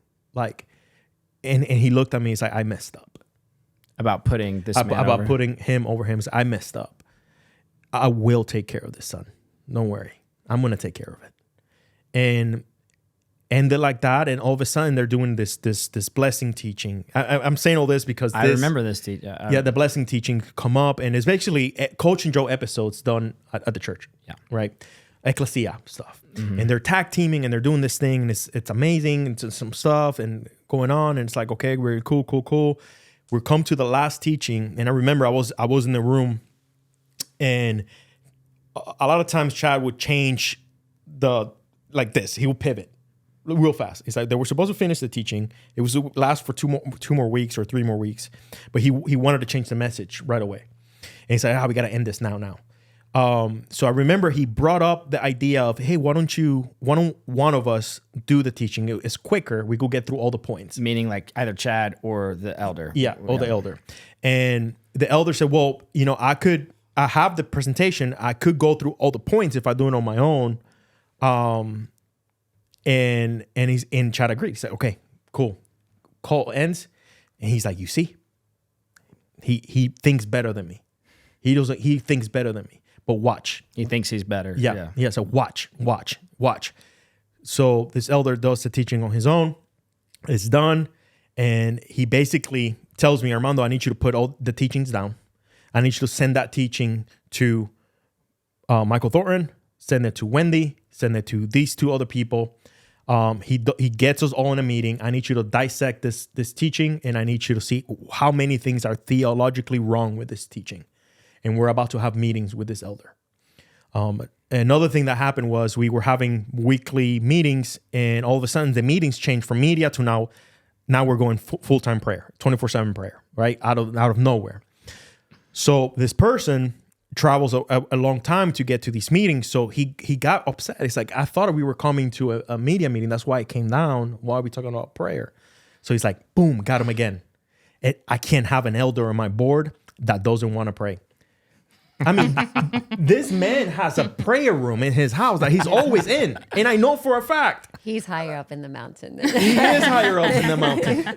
I know for a fact. He's at Pikes Peak in this mountain. Like, this is our favorite book together. This book, Secret Place book. Yeah. Like, we talk about that book all the time. Yeah. Him and I. And so I know that's not the case. But anyway, I'm brainwashed into this man was really he's really coming against what God is trying to do here. So literally, not only is he knocking people that are under him, now he's knocking the guy that's over him. Yes. How long was this man over him as his spiritual father? Like 6 months, 9 months? I think maybe like almost 2 years. Oh, almost 2 years. Okay, almost gotcha. 2 years. I think maybe a full year. I remember when he was teaching and he was on everything, and then suddenly he was. So he ended up being brought into a meeting too. Yeah. So basically, we started one of these prepping. things? We started prepping for the meetings, and I didn't put 2 and 2 together. I didn't know that this was that I'm going to take care of it. Yeah. Right. So I had no clue at the moment. I began, and now we're having all these meetings, the pre-meetings, and they're dissecting this preaching. They're pulling it apart. Now, the associate pastor is now calling out the spirits. Oh, that's Korah. Like Which that's I have Korah's to say, rebellion. the associate pastor is now the pastor. Yes. Say it There. again. The associate pastor that you're talking about that's calling out these spirits and this spiritual father and organizing and being a part of all this is now the pastor right now today. Yeah. So just want to bring that up. Now, granted, because I brought this up. I've had meetings with him, and I brought this up. Here's what Chad was really good at.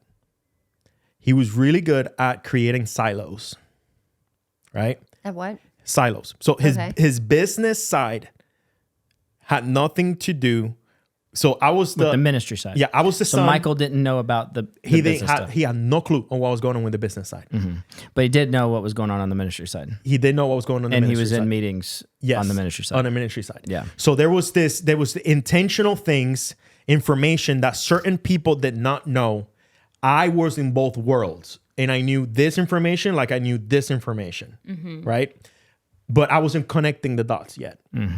So we were having these pre-meetings, and they brought me into the meetings because they want me to prove how the spirit of mammon was over this elder, because he was creating pressure on me to create finances through media when the media was actually we were touching a lot of people. Like there was like 87 countries we were in at the time. Coach and Joe was. So we had a lot of impact in what we were doing, just not a lot of finances coming in. So the initiative, he was not hired on, but he was brought in to help us create some type of, he was doing his job. So I was brought in to basically prove the fact that he had the spirit of mammon. So he had the spirit of mammon and he was Korah, right? So we're ready. Context, Korah's rebellion in the Old Testament. Korah's the rebellious. Yeah. Wait, So look now, at me. I know about Korah. so now everyone's on the same page. We know who's going to be in these meetings. We're having meetings before the meetings. And I get brought into the meeting as, training, I guess. And to basically bring the facts to prove that there is a spirit of mammon in this man. And we have the first meeting. And he's there with his wife. And it's hard meeting. Like hard meeting. He brought his wife. Yeah. Hard meeting. Everyone is talking but Chad. Hard meeting. One of the people that are talking the most is associate pastor, Michael Thornton. He's talking the most. And then Wendy is talking the most. Wendy is like a judge. Like we basically, she's in the judgment seat. She right listens everything, and then she kind of, yeah, she's like, this is off, this is off, this is off, this is off, this is off, this is off. And then all the spirits get called out. Hard meeting. Right after that meeting, I go to Chad and I told him what we're doing to that elder is wrong. Like that, whatever we're doing is wrong. Something is off. Whatever we're doing is wrong. what was his response to that? Trust me. Trust me, bro. And that was the last meeting I was a part of. From that moment on, I wasn't part of any other meetings. That was the last meeting I was a part of. Rick Joyner, Catherine De Valero, her mom, just trust. You either trust us or you don't. That was the exact statement. Yes. Yep. Now, because of I was in training, this elder goes back home and processes everything that took place and writes a letter. Sends the letter to the few people that were in that meeting. It specifically tells, actually send the letter to 2 people. Specifically tells in the email, don't share this with anyone else. I want to address this to you.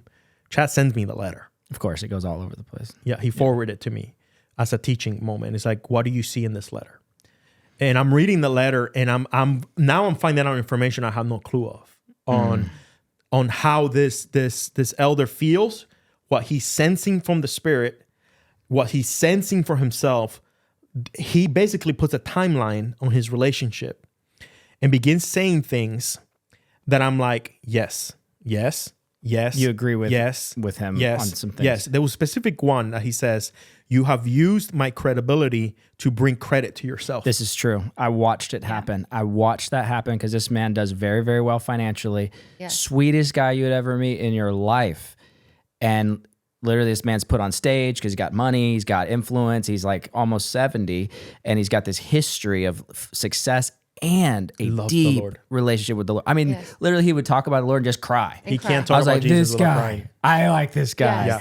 And I remember that whole thing made it to be like, well, this guy believes that Chad is the man, and the business ideas that Chad has. And it made you think, oh, Chad is literally a business guy and a prophetic guy and this, it just, that was. So I read that portion of the letter and I'm like, okay, that's it.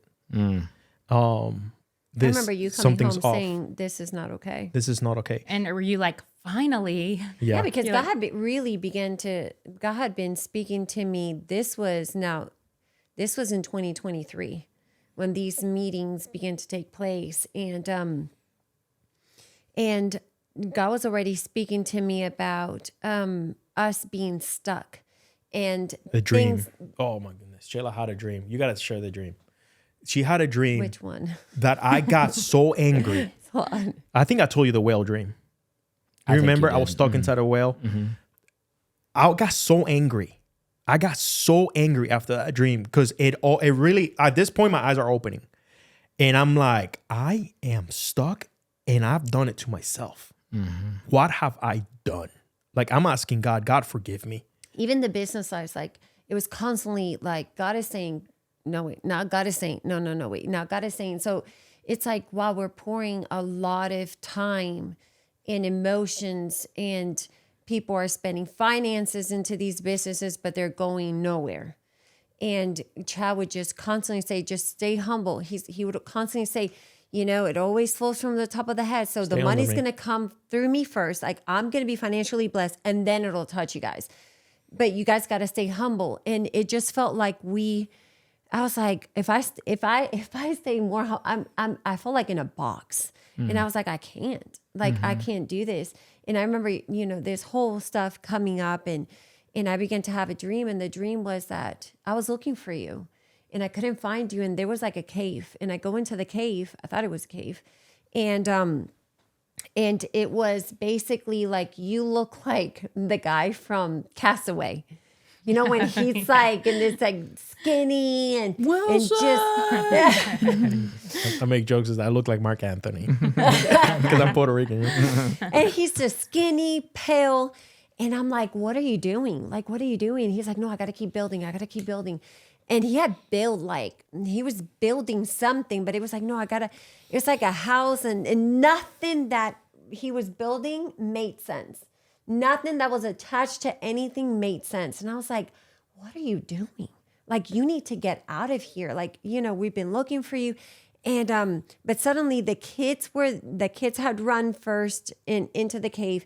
And when I stepped foot into the cave, it closed and it was the mouth of a well. And it said, we got her. And the moment the mouth closed, like, we just began to go really deep. And I thought to myself, there is literally no way of getting out of here. That day, I went to the church and I took Chad outside and I said, I am stuck. I'm leaving. You might not, at this point, I'm like, you might not lose me as a son, but this organization is going to lose me as an employee. I'm gone. I'm stuck and I've done it to myself. And at this point, we're thinking about a media company. I'm thinking already about starting a media company.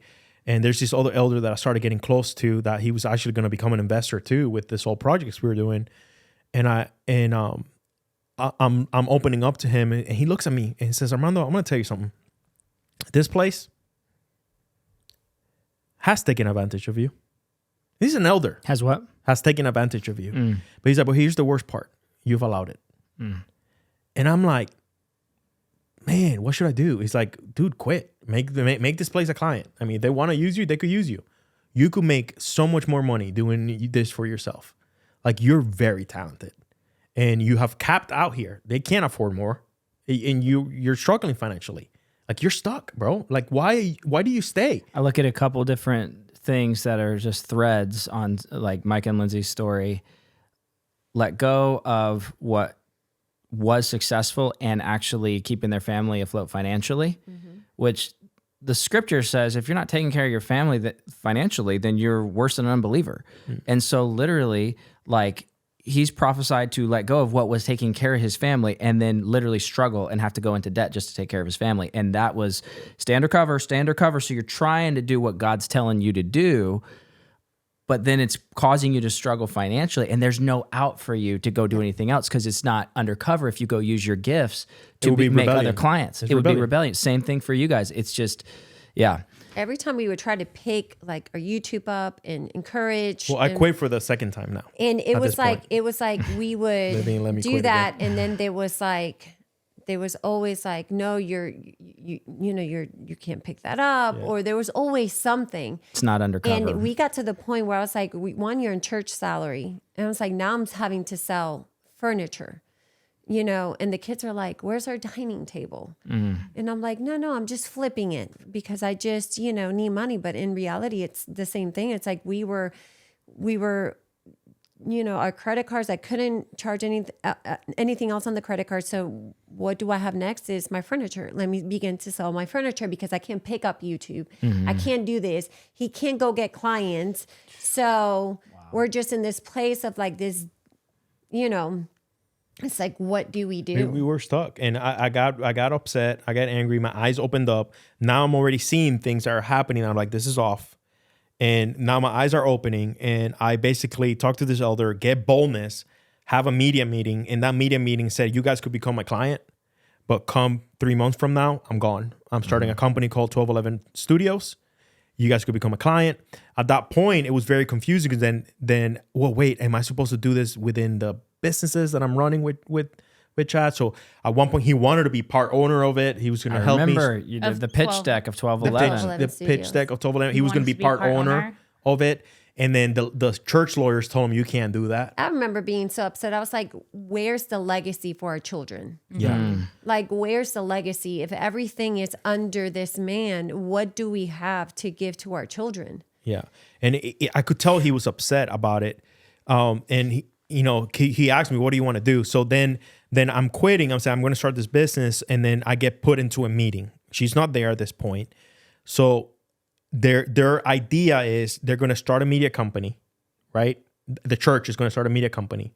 They're going to make me the director of that new media company. They're going to start an LLC, right? So I don't have to start my own company. Hey, guess what? You can quit, but you can run our company. Yeah. And I'm in charge still, but they were going to sow a big seed to help me out. Oh, gosh, and then one of the elders, man, leans forward and asks me, what do you want? This is the elder that was put in sabbatical. That was the one that gave the prophetic word of there is judgment, and this is that elder. Wait, well, he's one of the elders that was causing the problems for a long time for the elders because he was always disagreeing, and he saw the threat of spiritual abuse. And he was put in Got sabbatical. to stay an elder though. He was put in sabbatical. He was not an elder during that time because he was seeing things too. So he leans forward and says, "What do you want?" And it's like, I'm going to start my own company because I want something to give away to my son. And I can't give that. If you guys start that, it might bless me financially, but I can't give that away. And he looks at me and says, I understand. That was the last meeting he was a part of with us. I kid you not. After that, he was no longer in a meeting. So from there, then now she gets called in because I'm quitting again. And it's deja vu. Like, it's exactly the same scenario. Supposed to be your exit plan. It was quote unquote exit plan. Just give us your exit plan. This is not the same meeting you were talking about. This is the final meeting. This is the final. This is another meeting where it's still the elders in there. Is it still the same group of people and it's the two of you? Okay, final countdown. This is the final meeting before then 3 weeks of hell. We got put into 3 weeks of craziness. Okay, so but this meeting was you guys actually quit. I quit. Yeah. And it was supposed to be an exit plan for us. It was an exit plan to tell them what it was, what was in our heart's desire. Tell us what you want.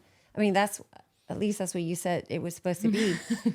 But the thing is that I ended up having a dream. And in the dream, right before this meeting, in this one, at that point in this community, if you have a dream, you have to share You have to submit your dream. You submit your dream, and then they interpret the dream for you.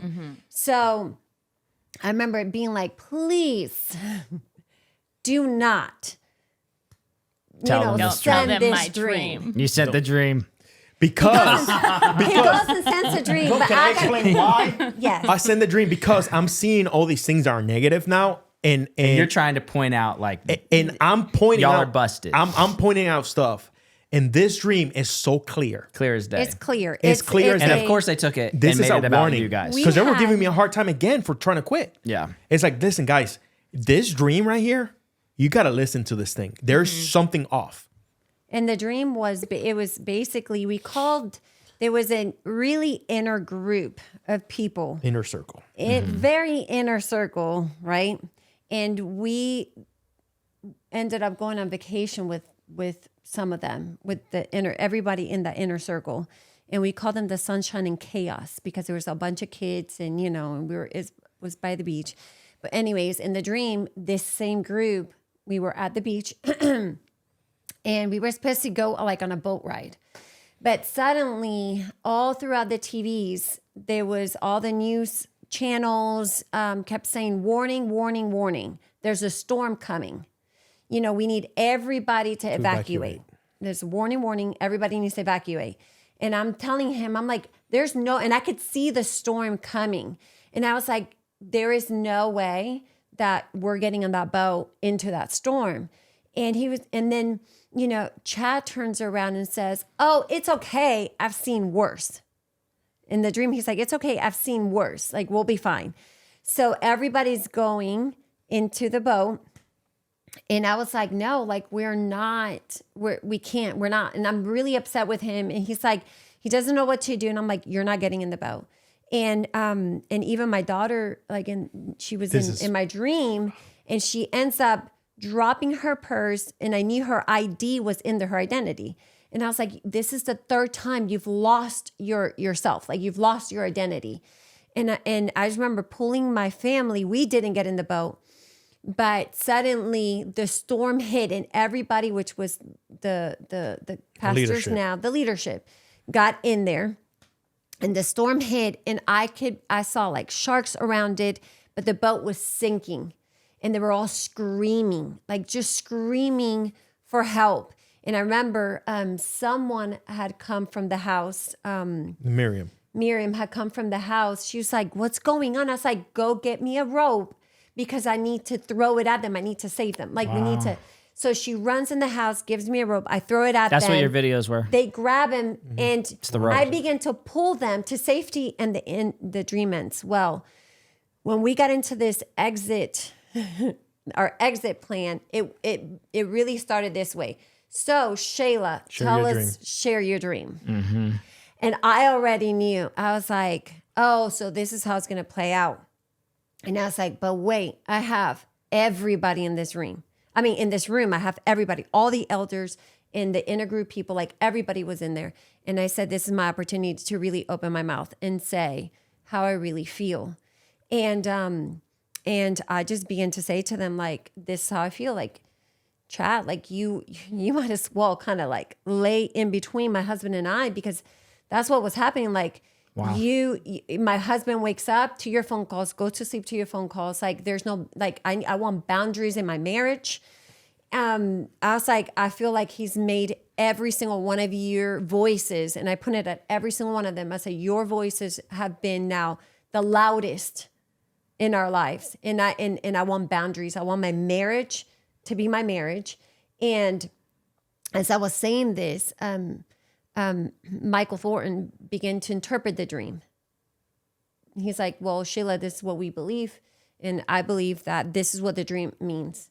In the dream, what did it mean? It basically, I don't trust leadership because I didn't get in the boat. Because that was a God storm. Why didn't you get in the boat? Yeah. I didn't get in the boat, so I don't trust leadership. And Miriam means she was behind me, and it means bitterness. So I'm bitter towards leadership. So that was the dream. The meeting now turns, and I'm the target. Like, I'm the target. And Chad was like, isn't God good to give you a dream like this? Because, he causes storms. And he just began to, so now the storm and the dream had all to do with me, not the fact, and my interpretation was, something's wrong. You think you've gotten away with things before, but this time you're in trouble. And Miriam doesn't mean bitterness. It does mean bitterness. If you look the word Miriam, it also means prophet. Miriam was a prophet in the Bible. Mm-hmm. So there's so many meanings to the word Miriam. Yeah, Michael would often interpret the dreams, but here's the thing with Michael. Chad put this mantle in Michael's mind Pressure. it's On called spot. pressure. Yes. He is good at interpreting dreams. Michael, interpret this. Michael, interpret this. Yeah. Michael, and he would interpret these dreams. And so I kind of feel for him Yeah. in that sense, as I feel for everybody that walks through this kind of thing and becomes the next kind of person to be the puncher. You know, Michael was the one in our meeting that the meeting that you weren't invited to that said everything while Chad was silent, that I was invited to coffee with Chad. And Michael was the speaker, and there was one or two other people in there. But point being is that it's like, I wanted to go back to another dream, the other dream you had with the whale in the mouth. If you had gone under this whole thing, none of this would have ever come out. If you had gone in under this, because it's like the mouth closes, we're never getting out. Because these videos would have never been made with you guys. You never would have done this. You were the linchpin that actually is now throwing the rope, you know, to really help a lot of people come out of that mindset. But I'll just say, even with any organization that faces this kind of scrutiny and exposure, same thing's happening with IHOP KC. They're out there still just doing what they do. Yeah. Mike Bickle, you know, probably ducking his head for a little while until he can pop up again. But like, they're having a third-party investigation, all this stuff, but they're just still doing what they do in the meantime, and the reform has to happen. The messaging is exactly the same. So you've got people that have been discipled under this type of thing for 10 years, 15 years, 5, 10, whatever. And then suddenly they're the next in line, and they say, well, we've cleaned up everything. But it's like, the problem is that, and I know y'all said, I won't say the details because that's for you guys, but I know y'all said that somebody had mentioned something to you, said, if you'll go talk to Michael, then everything will start going well for you in your life. It's the covering theology it's all still in there. It's threaded in there. And it is what caused this all to happen. And it's going to cause it to continue to happen. And so what's the solution for somebody in a situation that maybe you've been there for 10 years and now you're the next guy in line, but you perpetuated all the problems? I'd say consider highly taking a break, or just let it be known that this is what we've been a part of. And that's kind of what these stories are about, is like, this is what's happened. And everybody that's going to stay there at the Garden Greenville needs to know current leadership has been deeply involved in what happened to Micah and Lindsay and what happened to you guys. And sure, they might not be okay with it now, but it's really easy to perpetuate that stuff. So I'd say keep a very keen eye for that stuff and call it out immediately. And I'm not close with Michael, but I just say, if he does listen to this, just take heed to our own inability to deconstruct those things quickly. Because if I've been a leader for years and I've led in a certain way, it's not easy just to turn the corner. I'll just stop leading like that. You've been taught to interpret dreams this way. You've been taught to do the covering theology. I'm telling you, the covering theology is a very, very hard theology to untangle from, because there's so much blessing and cursing involved with it that there's fear all around it. It took years for me to uncover all that and let it go and be like, I don't have to live under this fear. Your eternal rewards are attached to it. Yeah. And it's a lot of fear-based. It's a lot of fear-based things. Now, you know, when it came to that one dream, like at this point, my eyes are opening, so I'm becoming more defensive on it. You know, I was not in agreement of what was going on with Shayla, and I pulled Michael to a closet, and I said, "Listen, I sat with my wife on this dream, and this dream, there's something's off, and you interpret that dream wrong. That dream is wrong. You know, Miriam doesn't just mean bitterness. You know that, right? Miriam also means prophet. Like, you interpret it wrong." And he said, "Well, that's what." You know, that's what it is. He got, and that's what they all agreed. That's what they all agreed on. It's like, okay. And after that meeting, you know, we went on kind of like a recess, and then we got put into Shamas for 3 weeks. And after the exit meeting? So that wasn't over. That was the meeting before the meeting. We wanted to then privately sit with Chad and Wendy Matthew. Matthew 18. Matthew 18. Y'all wanted to do Matthew 18. So I wanted to do Matthew 18. I sent a text message to Chad. There's a lot of things that I need to talk to you about. And I remember I told her privately, I said, babe, if I open up on what I have seen and what my eyes are opening to, he's going to get fired. We need to have a private meeting with him. And I reached out to him and said, let's do a meeting. You and I, just Wendy, you two, and us. Let's have a dinner. Let's really talk things through before we start doing these meetings that you're calling us into. He said, okay, let's do that. and Mississippi 1, Mississippi 2, Mississippi 3. Hey, I don't think it's a good idea. I think we got to do these meetings in the context of the group. In fact, don't text me anymore. Don't communicate with me anymore. And then he pulled. Unless you're in a group. Then it was just him. In the group, it was him, his wife, Wendy, Michael, and then 2 other elders. And then everybody else was like, he's like, we need to, if we're going to talk, don't talk to me unless you're talking to me with these people, which I thought was so weird because I'm like, but you've gone to his house and cleaned his toilets. Like, you guys are like this. You know what I mean? Like, you, and that's now suddenly why he didn't want to have that have, because he has all the info. And now suddenly you can't even approach him without these. So they said, okay, we'll talk, but we're going to talk at the church. And then those meetings then were like 2 to 3 hour meetings. Yeah. Where they were basically just telling me that I never forgiven him for. So our testimony got turned on us. Really got turned on us. Apparently I had never forgiven him for his infidelities. They kept asking me, do you feel like she's making you pay back? And this was privately. For everything you did. I didn't even know that they were. No, but they were asking you that when she wasn't around. Do you feel like Sheila's making you pay back? I was like, do you realize they were trying to put seeds into your head for us to come against each other, for you to look at me as if I had never forget. I said, I can tell you the date and the time. And what had happened was that this was in 2023. This was in July when we sat with them and having the Shemas. November of 2022, right after I had my depression thing, we sat with Amber Thornton, which was the counselor. Because I said, I heard one of your podcasts in Coach and Joe, and you were talking about our miscarriages and stuff like that. Yeah, and you were having a hard time and with I was just so angry. I couldn't understand why I was so angry listening to you talking about something so personal to people that I couldn't. And I said, you know what, maybe I do. At that point, I said to myself, maybe they're right. Maybe there's something is wrong with me. Maybe I need help. I got to the point where I couldn't fight them, so I'm going to join it.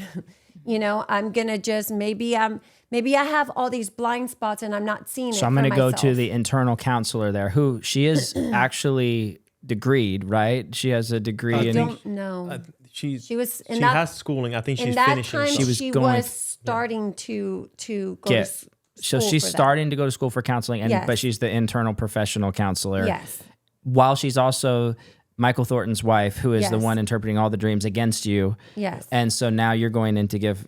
So I go into those meetings into counseling. I go into counseling and there were some great things about the counseling sessions. And then there was some other stuff where it was basically questions were being asked. And I was like, no, because this is how I feel. And suddenly I'm saying, because I'm comparing myself to all these other women and I'm doing this and I'm like, and you know, I don't think that you feel like these are things in counseling that I'm sharing, and I'm going home and something's off and I'm spending 24 hours in a bed. I can't get up. My kids are like, what's going on? We're like, Mommy, are you okay?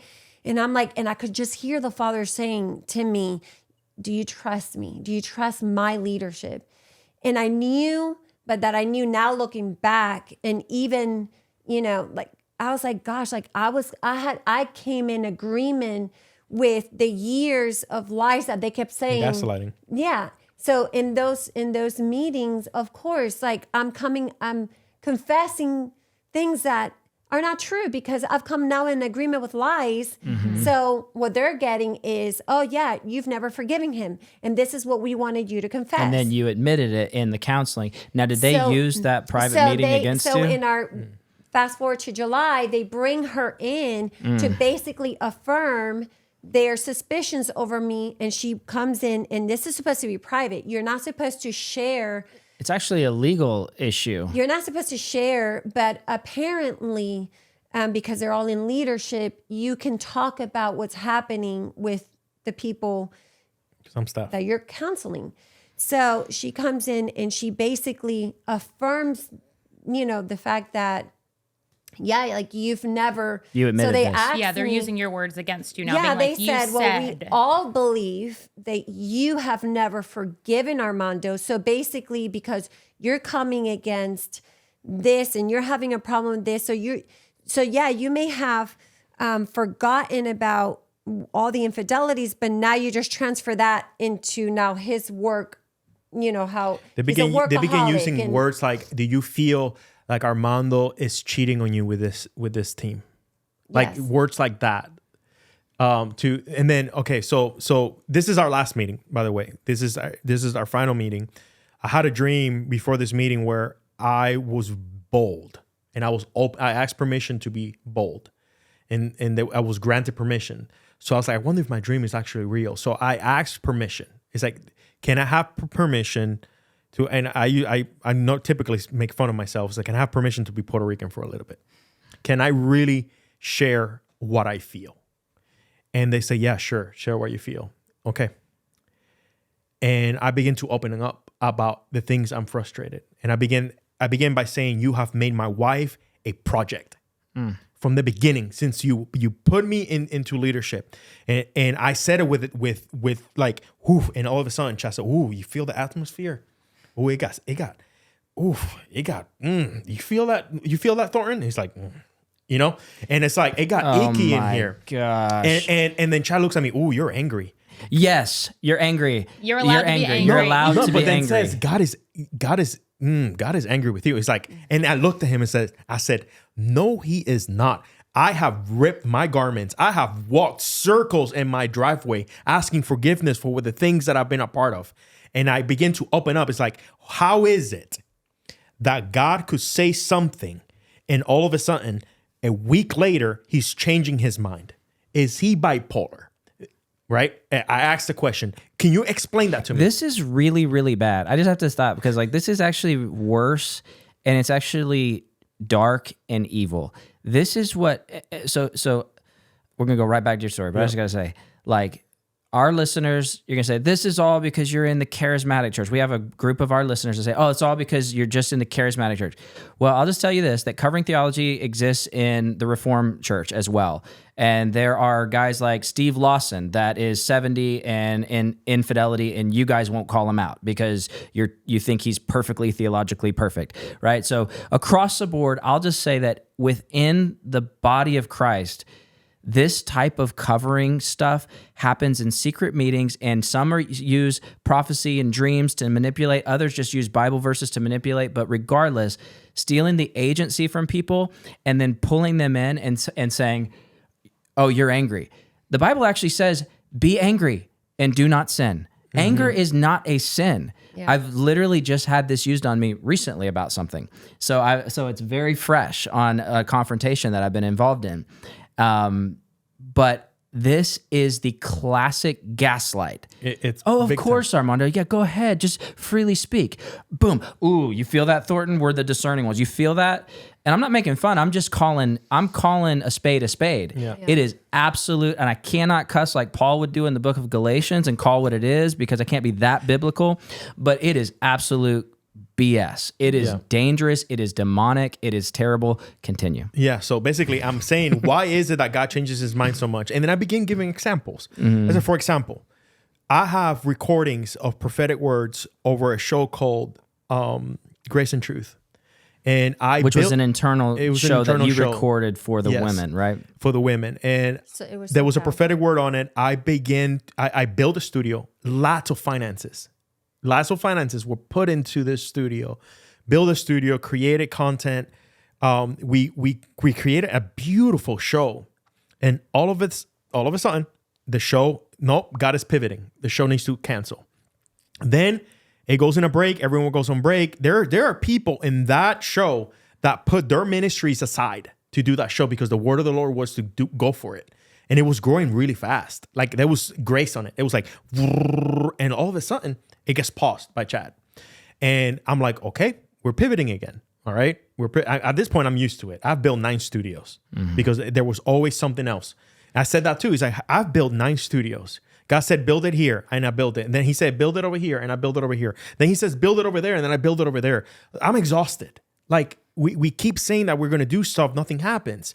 Now you're talking about grace and truth. Now they wanted me to produce grace and truth again, but this time it wasn't any women. It was going to be him and Wendy and Thornton coming in, and then we're going to have guests.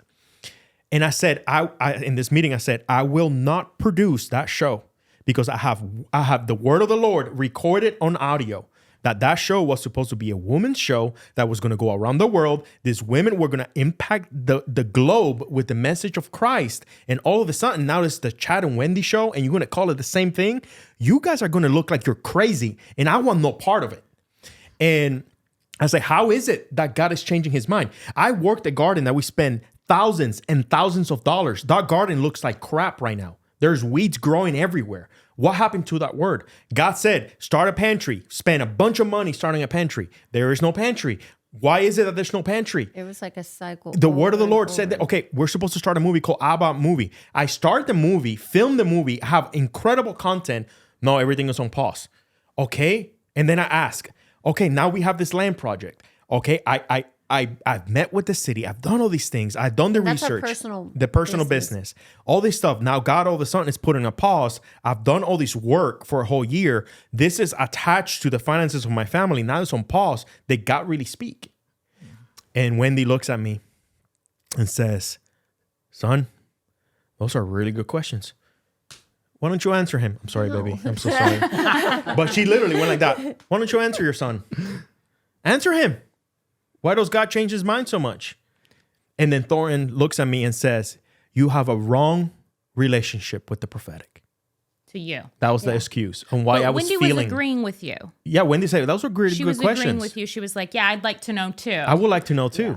And then I get told that I'm angry because I have a wrong relationship with the prophetic. I'm like, well, I'm confused because God is speaking all these things and it's just not happening. I'm confused and you guys are looking like crazy. Maybe just maybe at this point, I'm saying maybe I'm trying to be overly protective. And the only thing that Chad ever apologized to was, man, I have a wrong relationship with you. Like my relationship is illegal with you and we need to change that. He said it was illegal, meaning we're too close. Yeah. That was the only thing he's ever apologized for. Yeah. After I mentioned the fact about what are we going to do with the land projects, he basically, Wendy looks at me and says, well, there was nothing on writing. I'm like, but I was 49% owner of all the businesses we created. He's like, no, there was nothing on writing. Oh, I went, no, it wasn't on writing. It was actually a covenant. Yeah. We had a covenant agreement. I was 49% owner of the businesses. And even before that, God began to speak to me. He kept saying, Shayla, it's covenant over contract. These people are dangerous. Yes. These people are dangerous. Like straight up. Even through that, like he's being attacked through all that, and they're coming at me about my marriage. You know, there were multiple times even before that where, as a mom, Chad would have us. He's like, "Are you? You need to go into your closet, or you need to go somewhere because I have a prophetic word." And it was always like you're manipulating your children, you're controlling your husband, like, and it was just like. So all of this now we're here and they're like, well, Shayla, since you wanted boundaries, this is what we're going to do. Okay. You're no longer part of the businesses. He's no longer, they said we can't keep him here because he can't be, you guys can't heal anymore if you're in staff. I'm trying to quit, guys. You won't heal. So they're like, Shayla's not going to heal. Oh, you want to quit? No, you can't quit. Oh, you still want you want to stay? Oh, you're fired. So they're like, he can't, he's like, because if we keep him here, and the thing is that he would always say, do you guys agree? And they would all like, yes. You know what I mean? Like, yeah, we agree. You mean all the elders that were in the meetings? Yeah, the people that were with us in those meetings. And it was like, but I just remember just constantly by Michael Thorne being told, but you're bitter, you're bitter, you're bitter. Like, you know, you're bitter. And I remember at a point, we even said, well, we don't want, if there is any bitterness, like we don't want there to be anything. And we're literally repenting in that moment. We repented in that meeting. I repented on that meeting, bro. From there this being, is the last meeting. Yes, I understand why you would. You were so deep in. I got on my knees and I released every single prophetic word that I have illegally attached to. When I tell you, it was right now. 2-3 hours, them telling us what is wrong with us. And then, you know, here, like, Michael's leading the prayer of repentance for us, because he's like, you just got to repent, you know, like, you're judging us and God is coming to judge those that judge. So, you know, we're here like, oh my gosh, like, it's just like, I don't want there to be anything in my heart that would ever hinder my relationship with the Father, you know? So we're having all these meetings, but it was so mentally exhausting to me, to the point where one of the meetings, in our last meeting, like, I remember hemorrhaging. Like, I was on my cycle, and I remember getting up, because at that time I was having problems with my, you know, menstrual cycle, and they knew about it. That was a prophetic word that Chad had said to me, that the reason why I was having those problems was because I had never forgiven him, and I needed to forgive him, and God would heal my body. The surgery she just had, that they found a hernia. It was It was just like, they butchered me after my last C-section. Has nothing to do with forgiveness. Had nothing to do with any of that, but that's what he was using. So I get up in our last meeting, and I was like, I'm crying. That's really I go to the bad. bathroom, and I'm hemorrhaging. He has to put just like a jacket around me. I call Wendy. I said, Wendy, I was hemorrhaging. I need you to look at the chair to make sure. She's like, no, everything is fine, blah, blah, blah. You know, but I was like, and then I'm in bed, and I'm like, this is not okay. Like that. It was so traumatic to me what was taking place, because even after that, in that last one of the meetings, the last meeting, they basically said to you, well, this is what we're going to do. You just got to trust me. You will no longer work for us. Do not pick up the cameras again. Do not, for a whole year, you're going to go through marriage counseling for another year. With Amber, through marriage who counseling. just read all of your personal things to the entire They're elders. like, you need You're gonna another go to year of marriage counseling. He's like, do not pick up A Home of Love, which was, you know, is our YouTube channel. That's your like, YouTube channel. Yeah. Don't pick it up, because it would be premature. That's yes, like, we're trying to pick up something that the Father isn't asking for us to pick up at that moment. And Which I father's even not flipped asking? on them. Which I was father? like, Yeah. I flipped on And them. they asked everyone, do you guys agree? And everyone said, yeah. And I was like, no, you're trying to muscle me. Like, you're trying, like, now you're telling me I can't do what I feel God is asking for me to do. And then they said, and Armando, you have to trust me. Chad said, I'm going to tell you where you're going to work next. So I will tell you where you're going to work next. And he called it the Stroessner season. And I was so confused about that. What does that mean? Because he had asked another young lady that used to work for him. He fired her and made her work for a year, said, God's saying for you to work for a whole year in a bakery, and then told her to quit that job to go back to work with him when she was... Stroessner's is a bakery. It's a bakery. So basically, Chad was going to tell him where he was going to work next for the next year. And he said, maybe, just maybe, you never know. God can turn things around, and maybe you'll come back to working for this organization. Dude, I was trying to quit. I was simply trying to quit. This episode is brought to you by Wake Up and Win Insurance. We help clients all over the nation with their term life, whole life, or universal life insurance, and we're definitely happy to help you with a consultation. Check the description below for more info. I was trying to quit. So where did he tell much you to work manipulation. next? They never said. Okay, I was Never going to say, got to please it. don't tell me No. it was where you ended up working. No, he never said. He never said. It's where he actually ended up working. No, he never said that. He never said that. But it think was that a was his prophetic plan? word that was given to him Yeah, when that we had were... to do with construction. I had remember to do that. with I remember that. Yeah. But anyway, this is probably your longest episode in record, is it? Well, It probably is. it is. But Go I have ahead. to say something. I think it's like probably understood here, but that's like so not normal. I mean, it's unfortunately normal, but it's not healthy, and it's actually just nuts. It's like the only way to say it. That he's nuts. Like, he is not well. Yeah. Yes. Yeah. Like, he's not well. And so it- I'm sorry. I know that's intense, and that's like, but everything you're saying, Yeah. Something's off. like, he is not well. Yeah. And the leadership there right now has not okay. recognized it. They have not recognized it. They actually haven't recognized it. I'll just say it straight up. We've removed him and this. You know why? Because you were forced. Your hand was forced by videos. That you But the guys problem did. is that they don't recognize, like, because even Micah, I know Micah has had interactions and he's received some apologies. Specifics. Like if this was better, there would be a recognition of those things privately to you, but you weren't allowed to talk to him. And then now the problem is that when you have narcissistic abuse, okay, or an abuse, like somebody might say, well, if you're the person that's done these things, you might say, I'm not a narcissist. Okay. Who on God's green earth tells somebody that you're going to tell them where they're going to work next? A grown That's man psycho. with a wife and a family. That is, you're going to tell him after he tried to quit 3 times that he can finally quit, but you're going to tell him where he's going to work. You're hearing like, that voices. doesn't make sense. You're hearing voices. You think God the Father is telling you, and then next you're going to tell Armando where he's going to work because you're his spiritual covering. And then when he's done, you'll maybe get him back over here. You're hearing voices, and it's not all God. I do think that many people that run in these types of roles, some would say they're all just completely that do these things. They're just bad. They're totally evil. I don't think that's the case. I think there's mixture. I think there's woundedness. Number one on every person. You're on a healing journey. Holy crap, we all are on a healing journey for our entire time on planet Earth. Like we're all on the healing journey.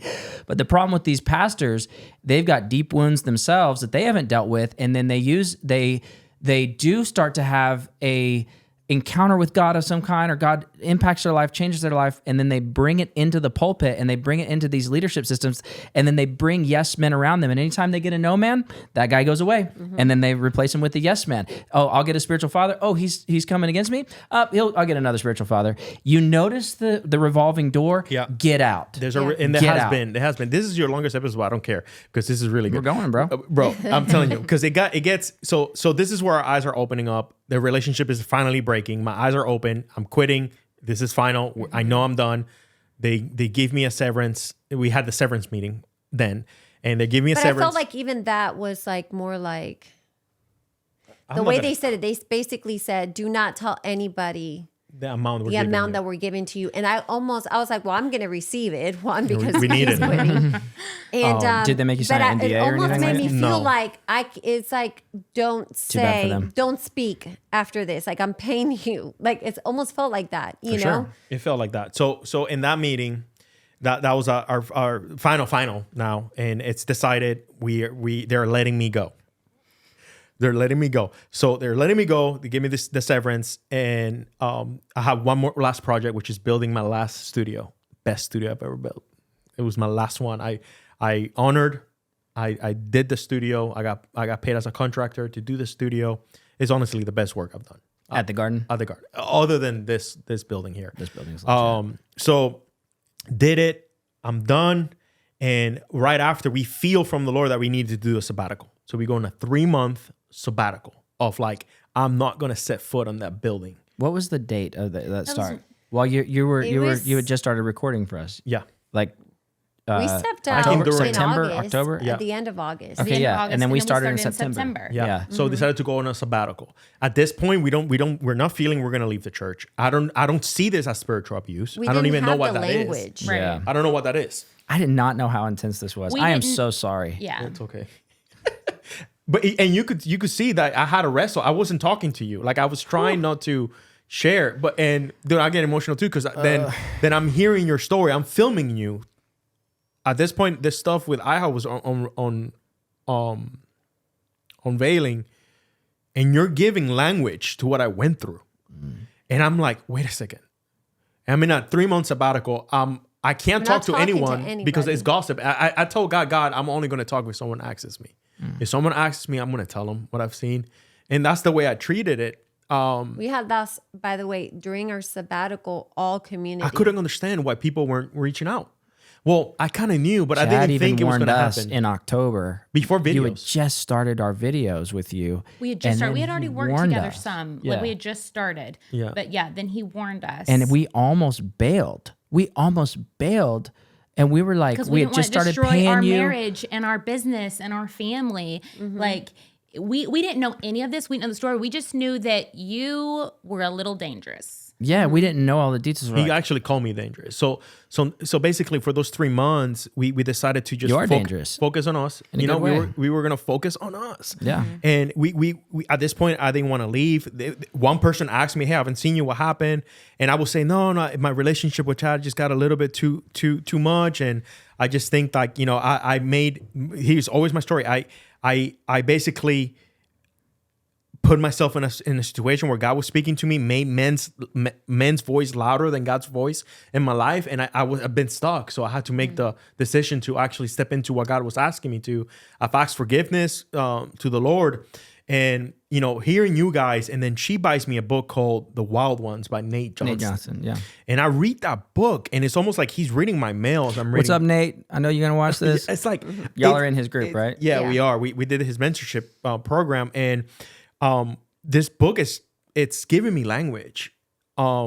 And then after those 3 months, Shayla and I decide, we sent an email to everyone, by the way, and letting them know, hey, we're going to take a... We never heard got no reply from anybody saying that we were, one, going in sabbatical, and two, that we were feeling that we were no longer going to return. Yeah. So I'm getting language now, right? Now I'm getting language. I begin doing some digging on what is spiritual abuse. What is this? And now I'm like, wait a second, triangulation. I know exactly what that is. It's exactly what happened. Oh, gaslighting. Oh my, that's exactly what happened. Love bombing. I'm like, this is textbook. So I'm freaking out. The only person I know is Micah. So we begin to talk, and we're like, Micah. Then I read the letter for the first time. The old letter from 2020. The old letter from 2020. I have never read it. Oh, no, you read it. It was the first letter that came out about Chad in the garden that was basically documenting like 5 to 10 years of spiritual abuse. Yes. That was a public letter. And we got there in 2018 and never heard about that letter. When was the letter written? What year do you know? I think it was 20. Can't remember the exact date. When the whole thing came out. It was right when I got on staff. Right when I got on staff. We'll link to the letter. It was a very long letter. Because we were there then, but we didn't never read the letter. We didn't even know. I did a good job about it. You did a good job. Yeah. And I was asked to do that. And I was asked not only that, but I was information control. Another thing. Spiritual abuse. That's another part. So I was asked, hey, I need you to basically. I was checking people's social media on staff to see who they were friends with. Were they friends with people that were associated with that private group? And I was basically in one meeting asked to go in the meeting and tell people that I was actually doing that. Are you the one that checked up on Lindsay and seeing who she was still friends with? I was the one that shared the pictures to see who was friends online. I told Chad, Lindsay's still friends with these people. Lindsay, it's with his people. And then he would 100%. That was my role. And for the first time I'm reading the letter, I'm crying reading this letter because out of honor I never read it. It's gossip to read that letter. It's wrong, and I didn't want to get slimed. And Shayla reads it, slimed. And Shayla's crying, and this is while we were in sabbatical, and she's crying. This was already 8 months after. 8 months out, okay, because we had a wrestle. Quit. I mean, we said yes. we're not going. After 3 months, we said we're not going back. We're not going back. It's already 8 months. We're on a date. You told me about the letter, and I said right before our date, I said, I need to read it right now. And as I was reading, I'm crying because it's like I could literally do a check mark on everything we went through. And that week, I'm just praying. And I feel gutted that all these people have gone through all of this. And I'm like, and suddenly God begins to speak to me about Ezekiel, about the watchman.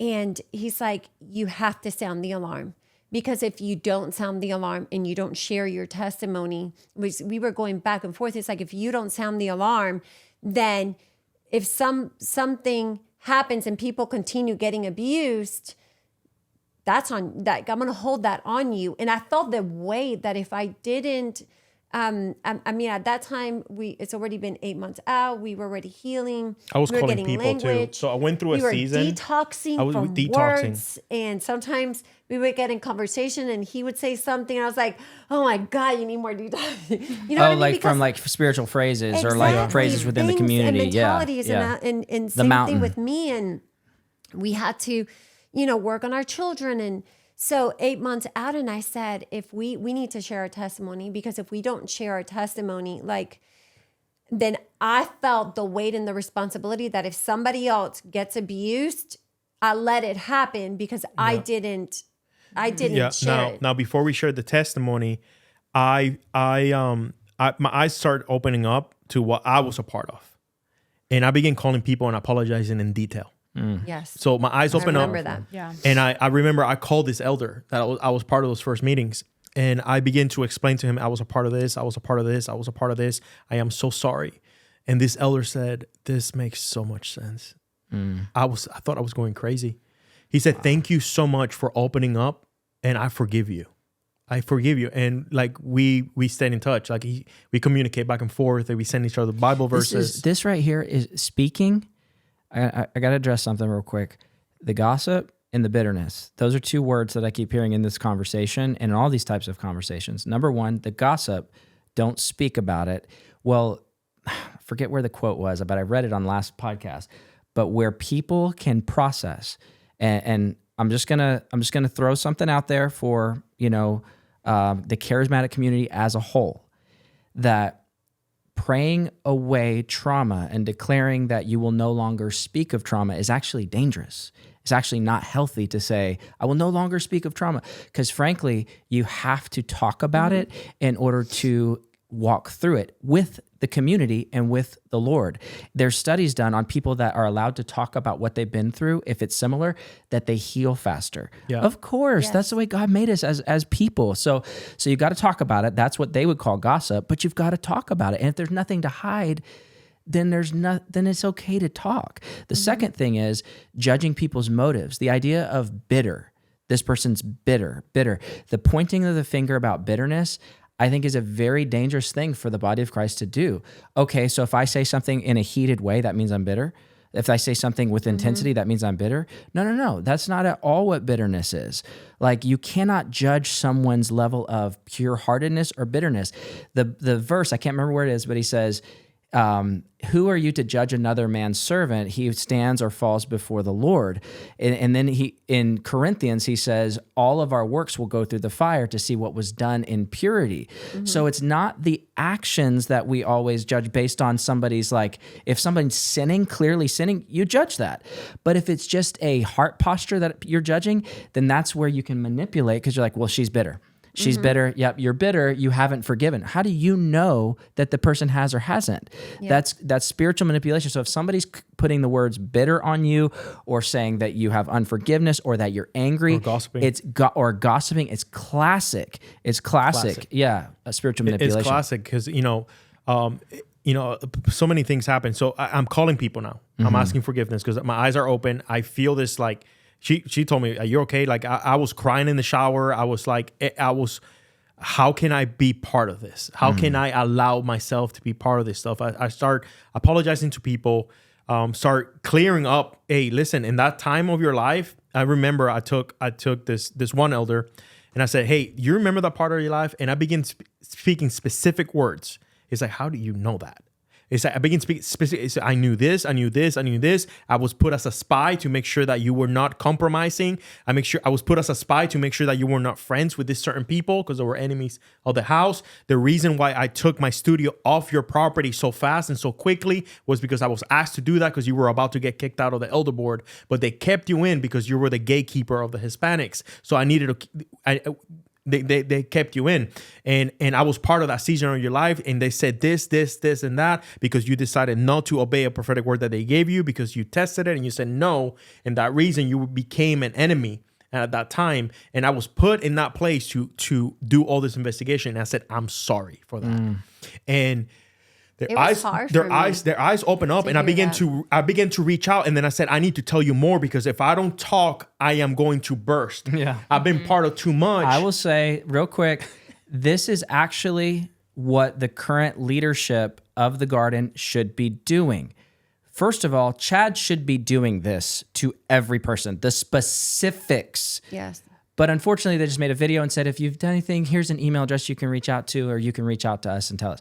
No, you know what you've done. And if you don't, then that's a red flag. Yeah. Secondly, the current leadership or any elders that have been involved in these kind of things should go ahead and just do that. That is literally the thing that detangles. Because when you start to name the specifics, not just, hey, sorry if I was involved in any spiritual abuse, guys, but we're going to keep going forward, and the Lord's just forgiven us, and let's just move forward. You know, I had a dream that we're supposed to just stay and keep moving forward.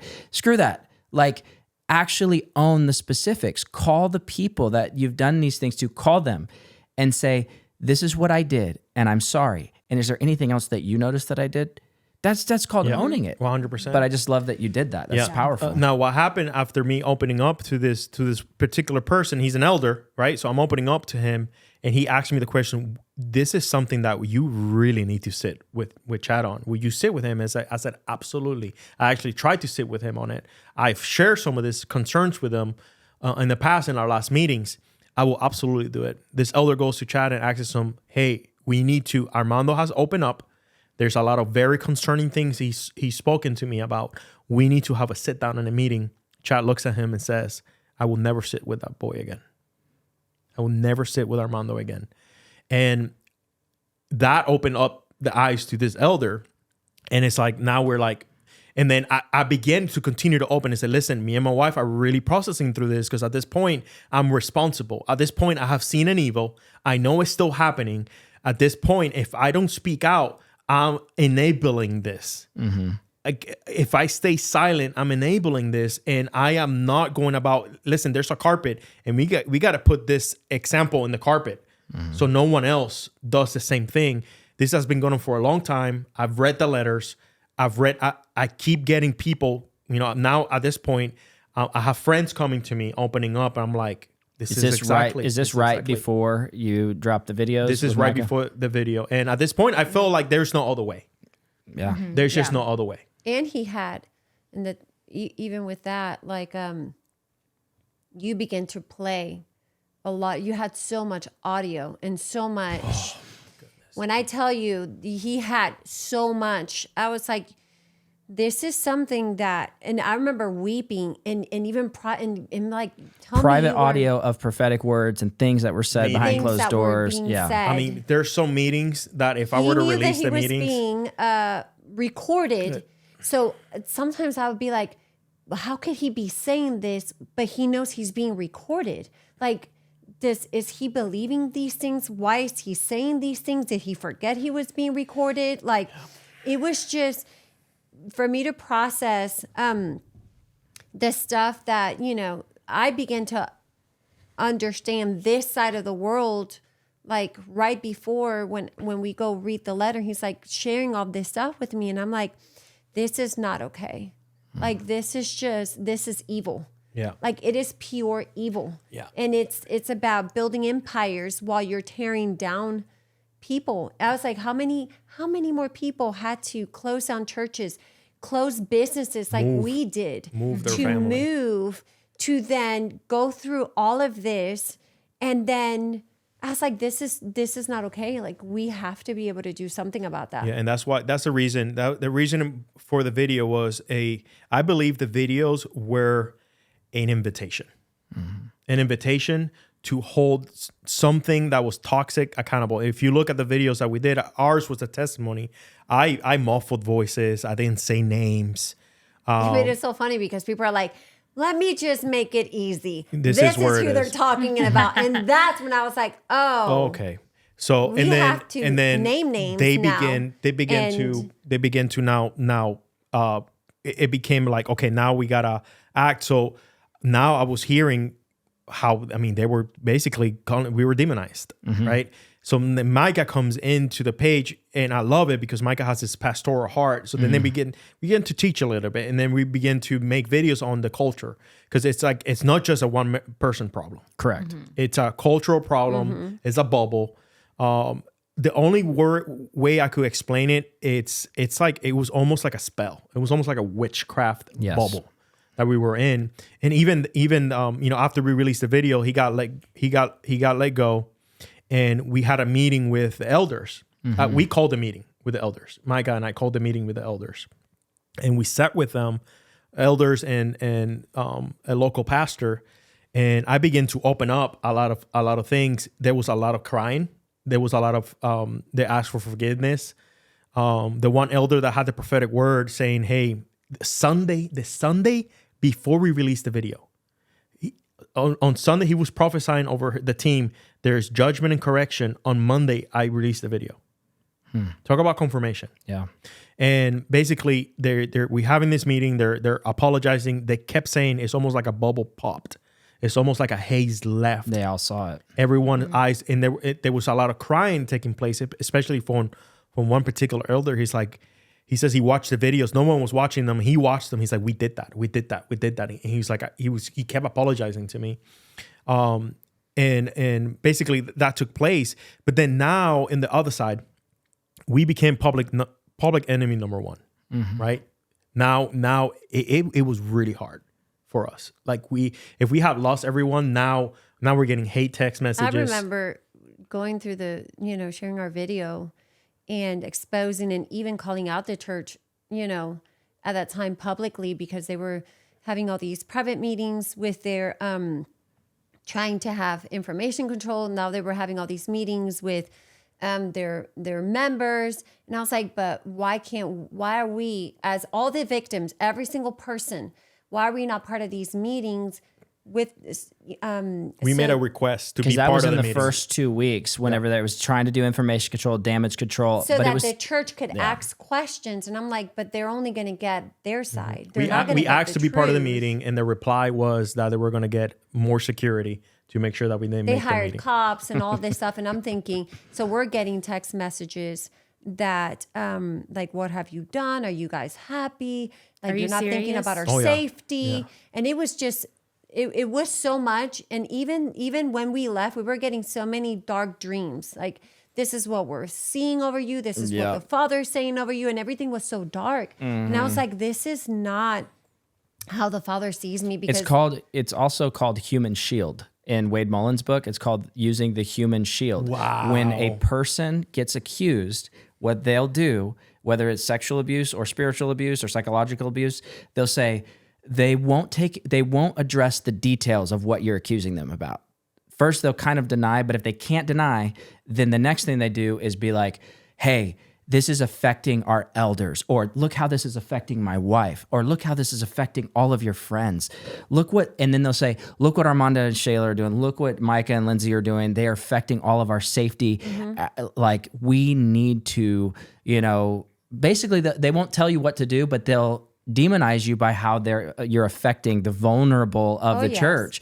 And then everybody demonize you guys. It's a classic. I remember going into the bathroom and having like a panic attack because suddenly it's like, now we are causing all of this pain on the church, the church that we're trying to save. Yeah. We did Now this for all you. of a sudden, The organization. It's like the whole point. It's like you have. It's never about the people. It's the now organization look for the them. pain that you're causing every single member, and look at what you're doing. And now we're closing down the academy, and now we're doing this because people are pulling out. And look at our children. So it was like It's called the storm was coming. Yes.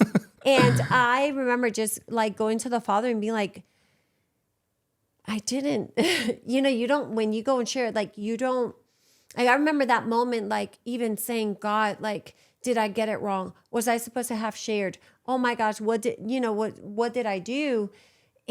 But I just remember like the Father just kept saying to me, like you have to sound the alarm. Like you have to sound the alarm. And I told him, I was like, listen, like we counted the cost and we kind of saw this happening. I knew it was going to happen because of my But I care more about experience. the sheep. I was like, I care more about those people because we love them. I mean, these were people that were part of our community. I mean, out of our home groups that became family, friends that became family. And I was like, I can't, like, I remember not losing sleep thinking, what if they go through this? Like, well, their marriages, like our marriage almost didn't make it. I was like, we kept having people begin to contact us saying, we were in that church and now we're divorced. Wow. So we had those feelings, and then the testimonies started popping in. People start reaching out, or People calling. in the street started recognizing us. Yeah. And they were like, man, what you did, you don't understand. You have given a voice to those people that didn't have a voice. And then all of a sudden now, in the other side of things, reconciliation has happened with people that I saw as sisters, you know, people that I was really close to, that I loved working with. And they're opening up about certain things. You know, this one young lady said, you know, that Sunday before you released that video, I was praying to God, either you take me home or you move me out of here, because she was going through another set of shamas, being manipulated. And then she says that God said, be patient, I'm doing something. Wow. And then Monday the video goes out. I mean, little testimonies like this keep coming out, and I'm like, wow, God, you're so good. You're so good. And yeah, but what's crazy is on the other side of things, now I'm coming to find out that just like Mike Bickle did all the self-protective preachings, I had a suspicion that the self-protection preaching was going to happen. And I also had a suspicion that he was doing what he's done in the past, that he was demonizing us. And it was proven now, because of my reconciliation friends, that he was telling people to take my number off their phone. He was telling people don't get slimed. The same thing he was doing with you. Don't get slimed by Armando. He's the enemy of the house. This is before any videos were posted. This is while we were on sabbatical. There's another incident that was told to me, that it was a whiteboard. There was you remember the business groups we were a part of? All right, so there's a business group, young adults in this business group. There's a whiteboard, and they're putting the names of everyone that's the enemy of the house.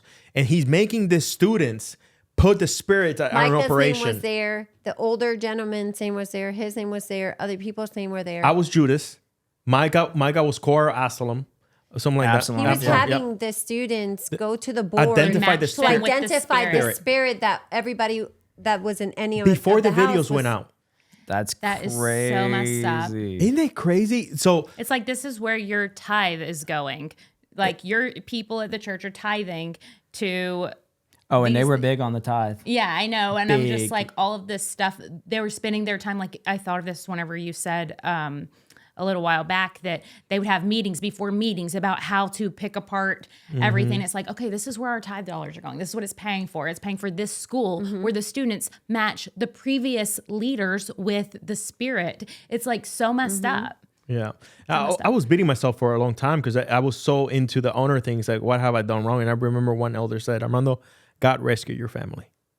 And it really ministered to me. You mean like, afterward? Afterwards. Yeah. He's like, he rescued your family. Yeah, he did. And it's a lot of detangling. Like, it all comes down to the honor culture idea and 100%. The honor teaching. And every situation that I see where there's an accusation brought of spiritual abuse or sexual abuse, I always hear the words, whether it's in writing or you hear the person come out and say it. You always hear honor. Honor the spot, the office of the person. You got to honor, or gossip and things like that. But the honor culture thing is huge. Or the covering, cover for. And I heard this, like, you cover for your elders, you cover for your leaders. The problem with the covering idea is that what happens is, we're not trying to drag people on the streets and just shame people. That's not the point. But the problem is, gosh, I don't even. It's in Timothy. Chapter 5, you guys can type it in the comments, but he says, those who continue in sin, publicly expose them. Basically, let the whole church know. And so the problem is that, with this, God gave Chad 10 years to be humble, to allow confrontation to touch his heart and to humble himself. But Many opportunities. There has to have nothing to do with the deeds of darkness. Rather, expose them. In the book of Ephesians, you have to look at these things, and it's not the body of Christ is so confident in getting on stages and being like, the Democratic Party is the evil of our generation. Okay, I am not a Democrat, and I don't agree with that platform, but those same people, it's very rare that I see any of them call out the guy Mike Bickle, who they shared a stage with for years, or say, or Robert Morris, who they grab onto his teachings in his books about tithing and giving and the blessed life, or the Reformed community, Steve Lawson, actually name him and point it out. Like, the problem is they don't have the same boldness in calling out. I think if you want to really get in on, like, the judgment of God's coming to America because of our politics and our this or that or the other, really at the end of the day, I'll say this, the pulpits have been hiding abusers for years. And if there's judgment on our nation, it starts in the house of God. 100%. It starts here in the pulpits, and we cannot have this narcissistic, abusive systems in place. I think the father's it's actually upset at it, and he's calling his kids back, and it's for. I mean, okay, so I live in your comments. I love your comments. I love. I'm glad you read them because I We don't. don't. Yeah, I don't. I learned read 'em very for you. early on not to read those. I read them for you. I'm still managing your account, by the way. You never take me as Are manager. you? So whenever I see something that's out of line, I delete it for yeah, me? we don't need you in this channel. but here's the thing. Here's the thing. I'm reading the comments, and a lot of the people, and this is probably a question to you guys. A lot of the people feel like, what you guys are doing, it's this exposure of how is this glorifying? A lot of the comments say, how is this glorifying Jesus? This is not Jesus' ministry. I remember this elder told me one time, because he went through this in the past and he decided to stay quiet, and because of honor. Who are you honoring? You know what I mean? Like, I asked him the question, who are you honoring? Are you honoring a guy that is still abusing the flock? Mm-hmm. Or are you honoring God who loves the flock? Mm-hmm. You know what I mean? Something that Alan said on your episode said the guard and it's not every guard, but the elder boards and the guards are failing. They're failing. They're enabling these things. And I think this is not to cause division. See, here's the thing. We chose to stay in our faith. We didn't walk from our faith. If anything, we're closer to God than we have ever been. Mm-hmm. And this has brought us closer to his heart. Mm-hmm. So will this cause division within an organization? Of course it will. Yeah. But would it cause division in the body of Christ? If anything, it's going to debunk a lot of crap that's going on that's keeping the children bound instead of having relationship with God. Yeah. So this is not trying to cause division. This is trying to cut the crap so people could actually walk into the fullness of John 17. The purpose of John 17 is for us to have union with him. And a lot of these preachers are getting in the middle for self-ambitions, for insecurities that they have, manipulating the people. And most of the testimonies that I got from people are people that are walking away from their faith and don't want to ever put a foot in a church because of this type of stuff. So are we causing division? No, we're opening the eyes of the people that, yes, there is a God that loves them, and it's less complicated than people are making it seem to be. And that's what you're doing is about. That's why we share our story, because it is more simple than we think. He is as close as turned attention. Yes. And we have put idols on these leaders, and it is causing division. And guess what? There is a reformation coming. There's a revival coming. Right. It looks like family.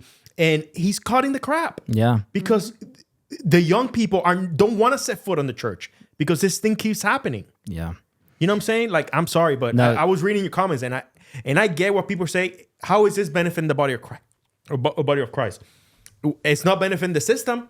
But it's actually setting people free. The priesthood of believers. That's what it's bringing us back to. And if anything, it's putting the fear of the Lord in anybody that wants to be a pastor or minister. It should put the fear of the Lord. And it should also make us all a little bit, like I heard somebody say recently, talking about basically some things just deserve to be quiet. Some things just deserve to be covered. Some things just deserve to be secret. I'll say this. The one thing that's different about generationally, when I look at generations, our parents' generation, a lot of things were a lot kept quiet. You don't talk about this, and you don't talk about this at the table. You don't talk about these things. Our generation, millennials, and definitely the one below us, because of social media, there's definitely ills in social media for kids, definitely dangers. But the benefit of social media has made things more open and more, I think things have to be discussed. It has to be talked about. Why would a pastor not be, Paul said, you saw the way I lived among you. That's what he said, I believe, to the Thessalonians. You saw the way I lived among you. Now, can pastors say that? You saw the way I lived among you? Or is there a hiddenness? Is it behind the scenes? So I think that, if anything, it's not saying we don't need leadership. We actually just need leadership that's open and honest and accountable. The other thing that we're trying to do, and I think you guys, and I think it's pretty cool that we've done this together, and we did this with Micah and Lindsay, and just the marriage is such is the thing that's attacked in the sexual abuse situations in the church, and it's also attacked in the spiritual abuse situations in the church, because it divides families, it divides marriages. And I think that's the one valuable thing where true revival actually happens is in the homes, and that's like it. I think that if anything, this should bring us back to the homes, and back to the place of marriage, and back to the place of valuing the family, and discipleship should be in the home, and the gathering of the saints should not be so that we can get it from this man of God, but the man of God and all the men of God and all the women of God come together to bring value to one another. And the megachurch model is failing the true believers. It's so.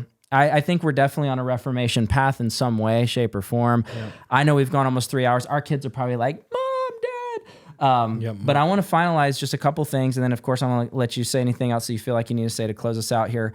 But you guys are creating a documentary. And we are, that documentary, and Armando does incredible work. I mean, but you guys are creating a documentary, and it's going to go through some of this reformation and some of these exposure stories, but also the other side. How do you heal? And you're bringing in so we have a psychologist, a Christian psychologist. What's her name? It's not. That's okay. Beth. Okay. Is it Beth? Beth Kenneray? Beth Kenneray and Young. Beth Young lives here. Yes. That's our Beth. You know her? Well, just from X. She's younger. Yeah. Okay. Wait, it must be her. I think so. I'm just making sure. We're friends on Twitter. Yeah. Oh, okay. Cool. Yeah. Well, she's awesome. I was given a booklet by one of the things that the organization, they brought her in to kind of teach on what spiritual abuse is, which is pretty cool that they did that. But the booklet, I was given the booklet, and I read the booklet, and I'm like, this is incredible. And she has a really big heart for it. So reached out to her. She's really excited about helping, because the goal is not exposure. Exposure is happening everywhere. But what do we do? Like, how do we educate? One, right? How do we tell stories of hope of people that are actually chosen, right? So I'm bringing creatives, bringing teachers, bringing psychologists, bringing pastors, bringing just common people that have been through it, but have chosen to actually step into the more.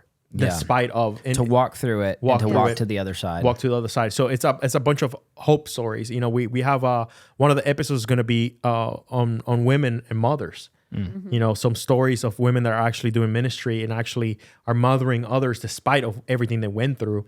And musicians. Where we have an album that we're going to create from it. And songs are already being written, but they're being written by worshipers that will label as rebels.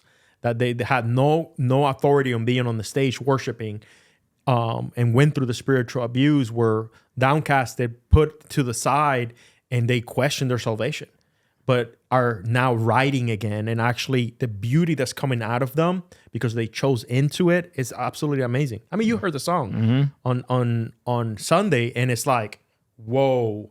So yeah, we're excited about it. More information. It's called Wild and Free. Yeah, maybe we can put a link to the promo video to it. Yeah, and then you have like a GoFundMe or something like that. Yeah, so there's multiple ways you could give. So my goal is I always love anything that has to do with testimonies, to put it in front of as many people, right? Even for our channel, we've always been that way. Is I want to put it in front of as many people.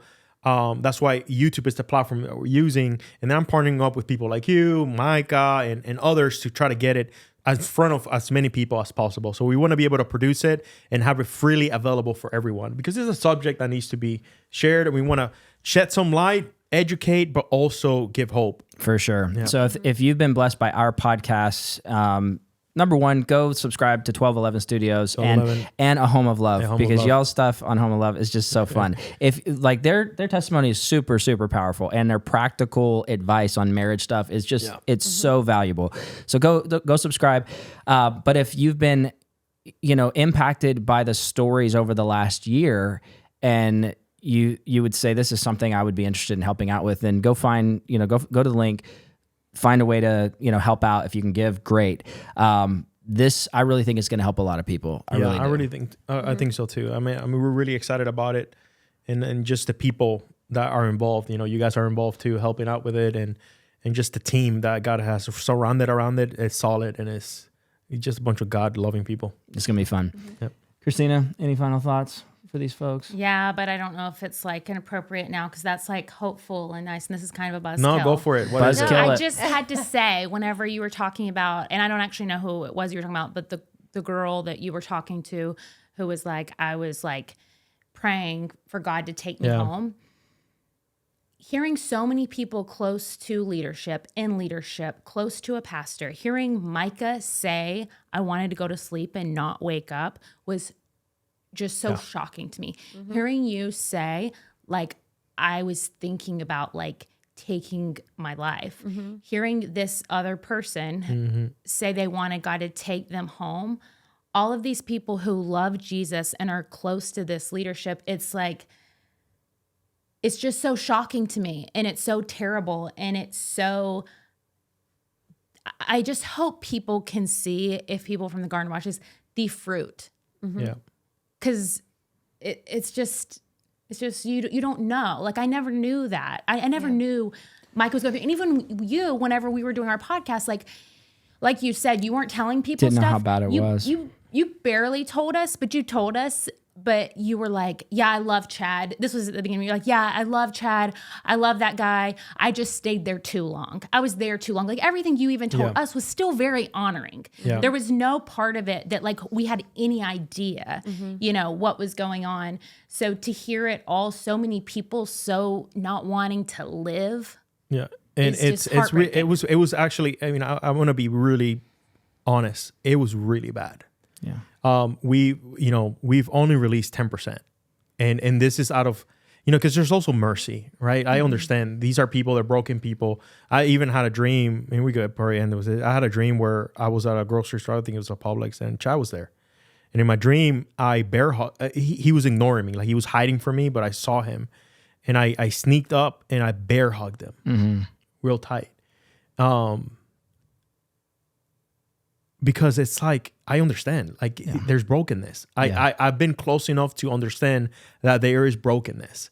I know for a fact there is brokenness. I know his childhood. I know there's insecurities. I know all these things, but I also know the spirit that's in operation. Yeah. And that spirit it's destroying families. Yeah. And this is for him, just as this is for the bride, just as this is for the leaders. It's an invitation to actually do something about it. You know what I mean? Like we try to communicate, and that wasn't happening. I think if Paul would have had YouTube, he would have used it. Listen, I've told people, I've said this. I said, if the Apostle Paul basically wrote rebuke letters all day long, and like exposure letters. Hey, what is their name? Hymenaeus and Alexander. Kick those guys out, or watch out for those guys, and watch out for this guy. He's spreading this. Watch out for this guy. He's dangerous. Oh, that guy that's like sleeping around. Yeah. Warn him again. Oh, and then after that, hand him over to Satan. It's like Paul was a little bit intense, and nobody's claiming to be Paul, but my goodness, like pastors do not have the guts to do the job. So podcasters have to do it. So if you want to throw hate, great, have fun. But like, I'm telling you, this, like, what's happening here and what you guys are doing, what we're doing, what many others are doing, it's necessary. It's necessary. And I also love what you said, because we interviewed Bob Scott, longtime friend of Mike Bickle from years ago, stopped being friends with him in the 90s, but has known him for years. He had such a powerful perspective, and we interviewed him a while ago, and he said, these people are humans. They've got brokenness. They've got problems. Here's like he was going over Paul Cain, Bob Jones, Augustine Nicole, I can't remember his name, but all these different prophets from Kansas City from the 80s and 90s, and going like, these guys are broken in this way, this way, this way. Like you cannot demonize a human, because a human is not a demon. The human is not the devil. But they can partner with evil, and they make the choices. So I'm not going to over spiritualize it and say, well, it's just the devil. No, it's them making choices from their brokenness. And instead of humbling themselves and stepping away, they dig their heels in. And that's where it's like, sometimes you have to get a wake up call. Yeah. But at the end of it, like, I pray that all these guys would just humble themselves and go get a job, like take some time off, focus on your family, heal up, whatever that means. It doesn't, but like, don't just like take a break and then come right back to the ministry. You're going to start doing it right over again. That's why this stuff is necessary. Exposure is necessary. So that said, guys, one more thing. Yeah, go ahead. And going back to if you're in that and you're like fearful of missing it, or these like curses, what you said earlier, I think is important. Once we left, I do feel like, and I don't feel like then we weren't in that inner circle. We were getting having, pulled in, we for weren't sure, having but our we marriage weren't. attacked or anything. So I don't feel like we were in a bad place. But I do feel like once we left, we got way closer. We did. Hold on. We did have our marriage threatened by a prophetic word one time, and it was when you started filming our podcast. Right. And Chad said your business and your marriage and your this and this. Yes, we if had you're our not marriage careful. done. I'm just saying we didn't have like conflict over like over that because we weren't close enough to it to them to like really divide us. I think we were also very occupied with our business, which also overly occupied, which we were prophesied to stay longer than what we felt peace about, actually. And Chad would prophesy, stay, and like listen to that man. Yeah, we had been there for 7 years, and we were sensing for that full year previous to stepping down from the leadership role where we were in that business, we just felt like it was time to shift. We're not going to get into all that, but we felt like it was time to shift. We had always prophesied us to stay, and we honored him in that way, which was so different from the way most people were because they were asked to give up everything. We were told to stay in this. But what we were business. doing was making us give up our time with our kids. Like it was prophesying us into things that were making our life tougher, actually. Yeah. So I feel like once we cut from that, once we left from the garden, then we also like changed the dynamic of our business. And I feel like like you said, our marriage, but our family, I would say our family, we spend more time with our kids, and our business is different and it's better. Like everything that was threatened is actually way better on this side. Oh, yeah. And that's what I realized, You know what I mean? that a lot of the things that made us, that made us healthy, were the things that were attacked under this whatever oppression spirit, whatever principality. It's like I remember our kids saying after we left and we, working and, in our marriage and healing with our kids. And our 19-year-old said, "Mommy, I saw you dying and I saw Daddy becoming somebody that he wasn't." And that broke me as a mom, to know that my kids were watching these things and seeing these things. But now looking at the process, it's over a year that been over a year. Yeah. And us like the healing in the marriage and just our family and seeing our family coming alive and everything. I'm like, God, like that's what you want. Like that's what you want in your kids. And if we don't address these situations, what's happening is that the family unit is being attacked and they're falling apart. Yeah. And God is trying to restore. He's trying to shake what needs to be shaken so that I'm like, Jesus, like the bride has to be worthy of you. Yeah. I'm like, we have to break those bondage and the heaviness and all of this that's keeping us from being exactly who you've called us to be. And I felt like in our situation, the things that our gift, our family, the things that we value, the things that God was speaking over our family was exactly what was being attacked. What was being attacked? Even our secret place. Like I remember I was told, don't go hiding in your secret place. Yeah. Don't go hiding in your secret place. That was like the last meeting was like, don't go and now hide in your secret place. Yeah. And just for language, because not everybody says the same language, but prayer, just place of prayer, just hidden intimacy with the Father. Just your alone I was like, relationship that's exactly with God. What I'm going to go run. Like, don't go hide in prayer. Yeah. What is that even saying? Don't go come pray. to us, Don't go- come they to us. knew that for us, we were really big on prayer life. Like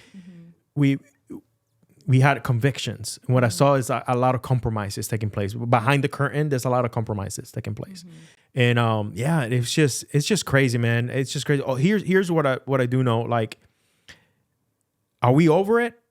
Maybe not. Do I feel anger? No. What I do feel is this calling to.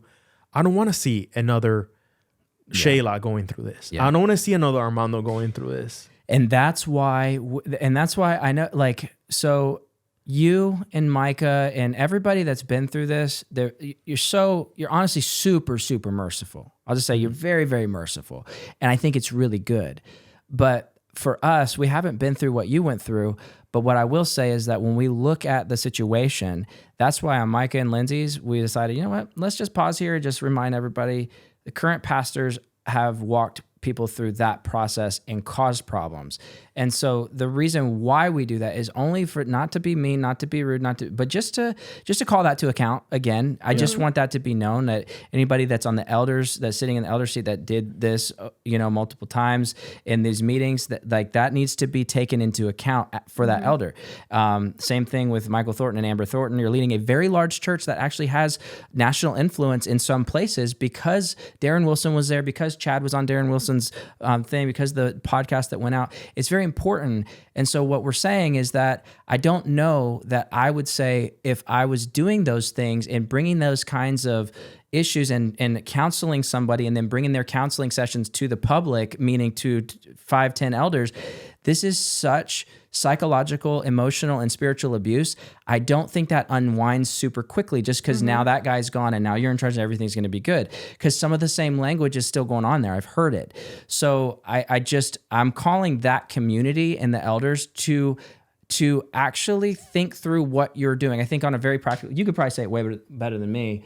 Like on a very practical level, I think there needs to be a timeout on current leadership. Yeah. And I'm not saying who should be the leader. Like I have no clue, but definitely not somebody that's been walking and didn't take a break after they've been doing this to people. Like it just. That is not a leader. That is not a pastoral, person. Not saying that person is completely disqualified forever. Yeah. It's not saying that. It's just saying hey, you didn't protect the sheep. You actually told him that God was angry at him and that his dream was different. And you were the person, everyone's stories. It's so crazy, but it's him who's the pastor there now that was the one bringing it all out. It is her that was in all the counseling sessions that was making everybody believe these lies about themselves. Yep. It's really bad. It's what I was telling Shayla, because we've had discussions about this, right? Because I have a different posture on the situation, right? I was a victim, but participated. Mm-hmm. She was just a victim, right? Mm-hmm. And I did have a breakfast with Michael Thornton, and he wept and he apologized for the dreams, right?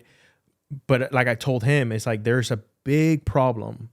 Because yes, we were victims, but we participated. Mm-hmm. And a lot of people will not trust that. I even told him, I have a hard time thinking to myself, I've been out for a year and I'm not pastoring anyone. How are you healing? Mm-hmm. How are you healing? Yes. And I even told this other elder, I don't think it's, I bluntly said Bro, you can't heal when you're doing all that stuff. You're doing all that work I bluntly said it. I said, listen, it is not fair for you elders to put that man as the leader right now when his family has not taken the time to heal, because he was not only a victim, he participated. And I was part of meetings where he participated and in big ways. There are people that to this day will tell me I was not hurt by words by Chad, but I was hurt by words by Michael. So I agree with you. There needs to be a timeout. Something, right? Something Get for the an sake interim of healing. Get an interim pastor in for 6 months. You know what I mean? This is where people misunderstand a lot of our stuff. I'm going to go all the way to swing the pendulum to something super extreme. Mike Bickle, caught with multiple victims of sexual abuse.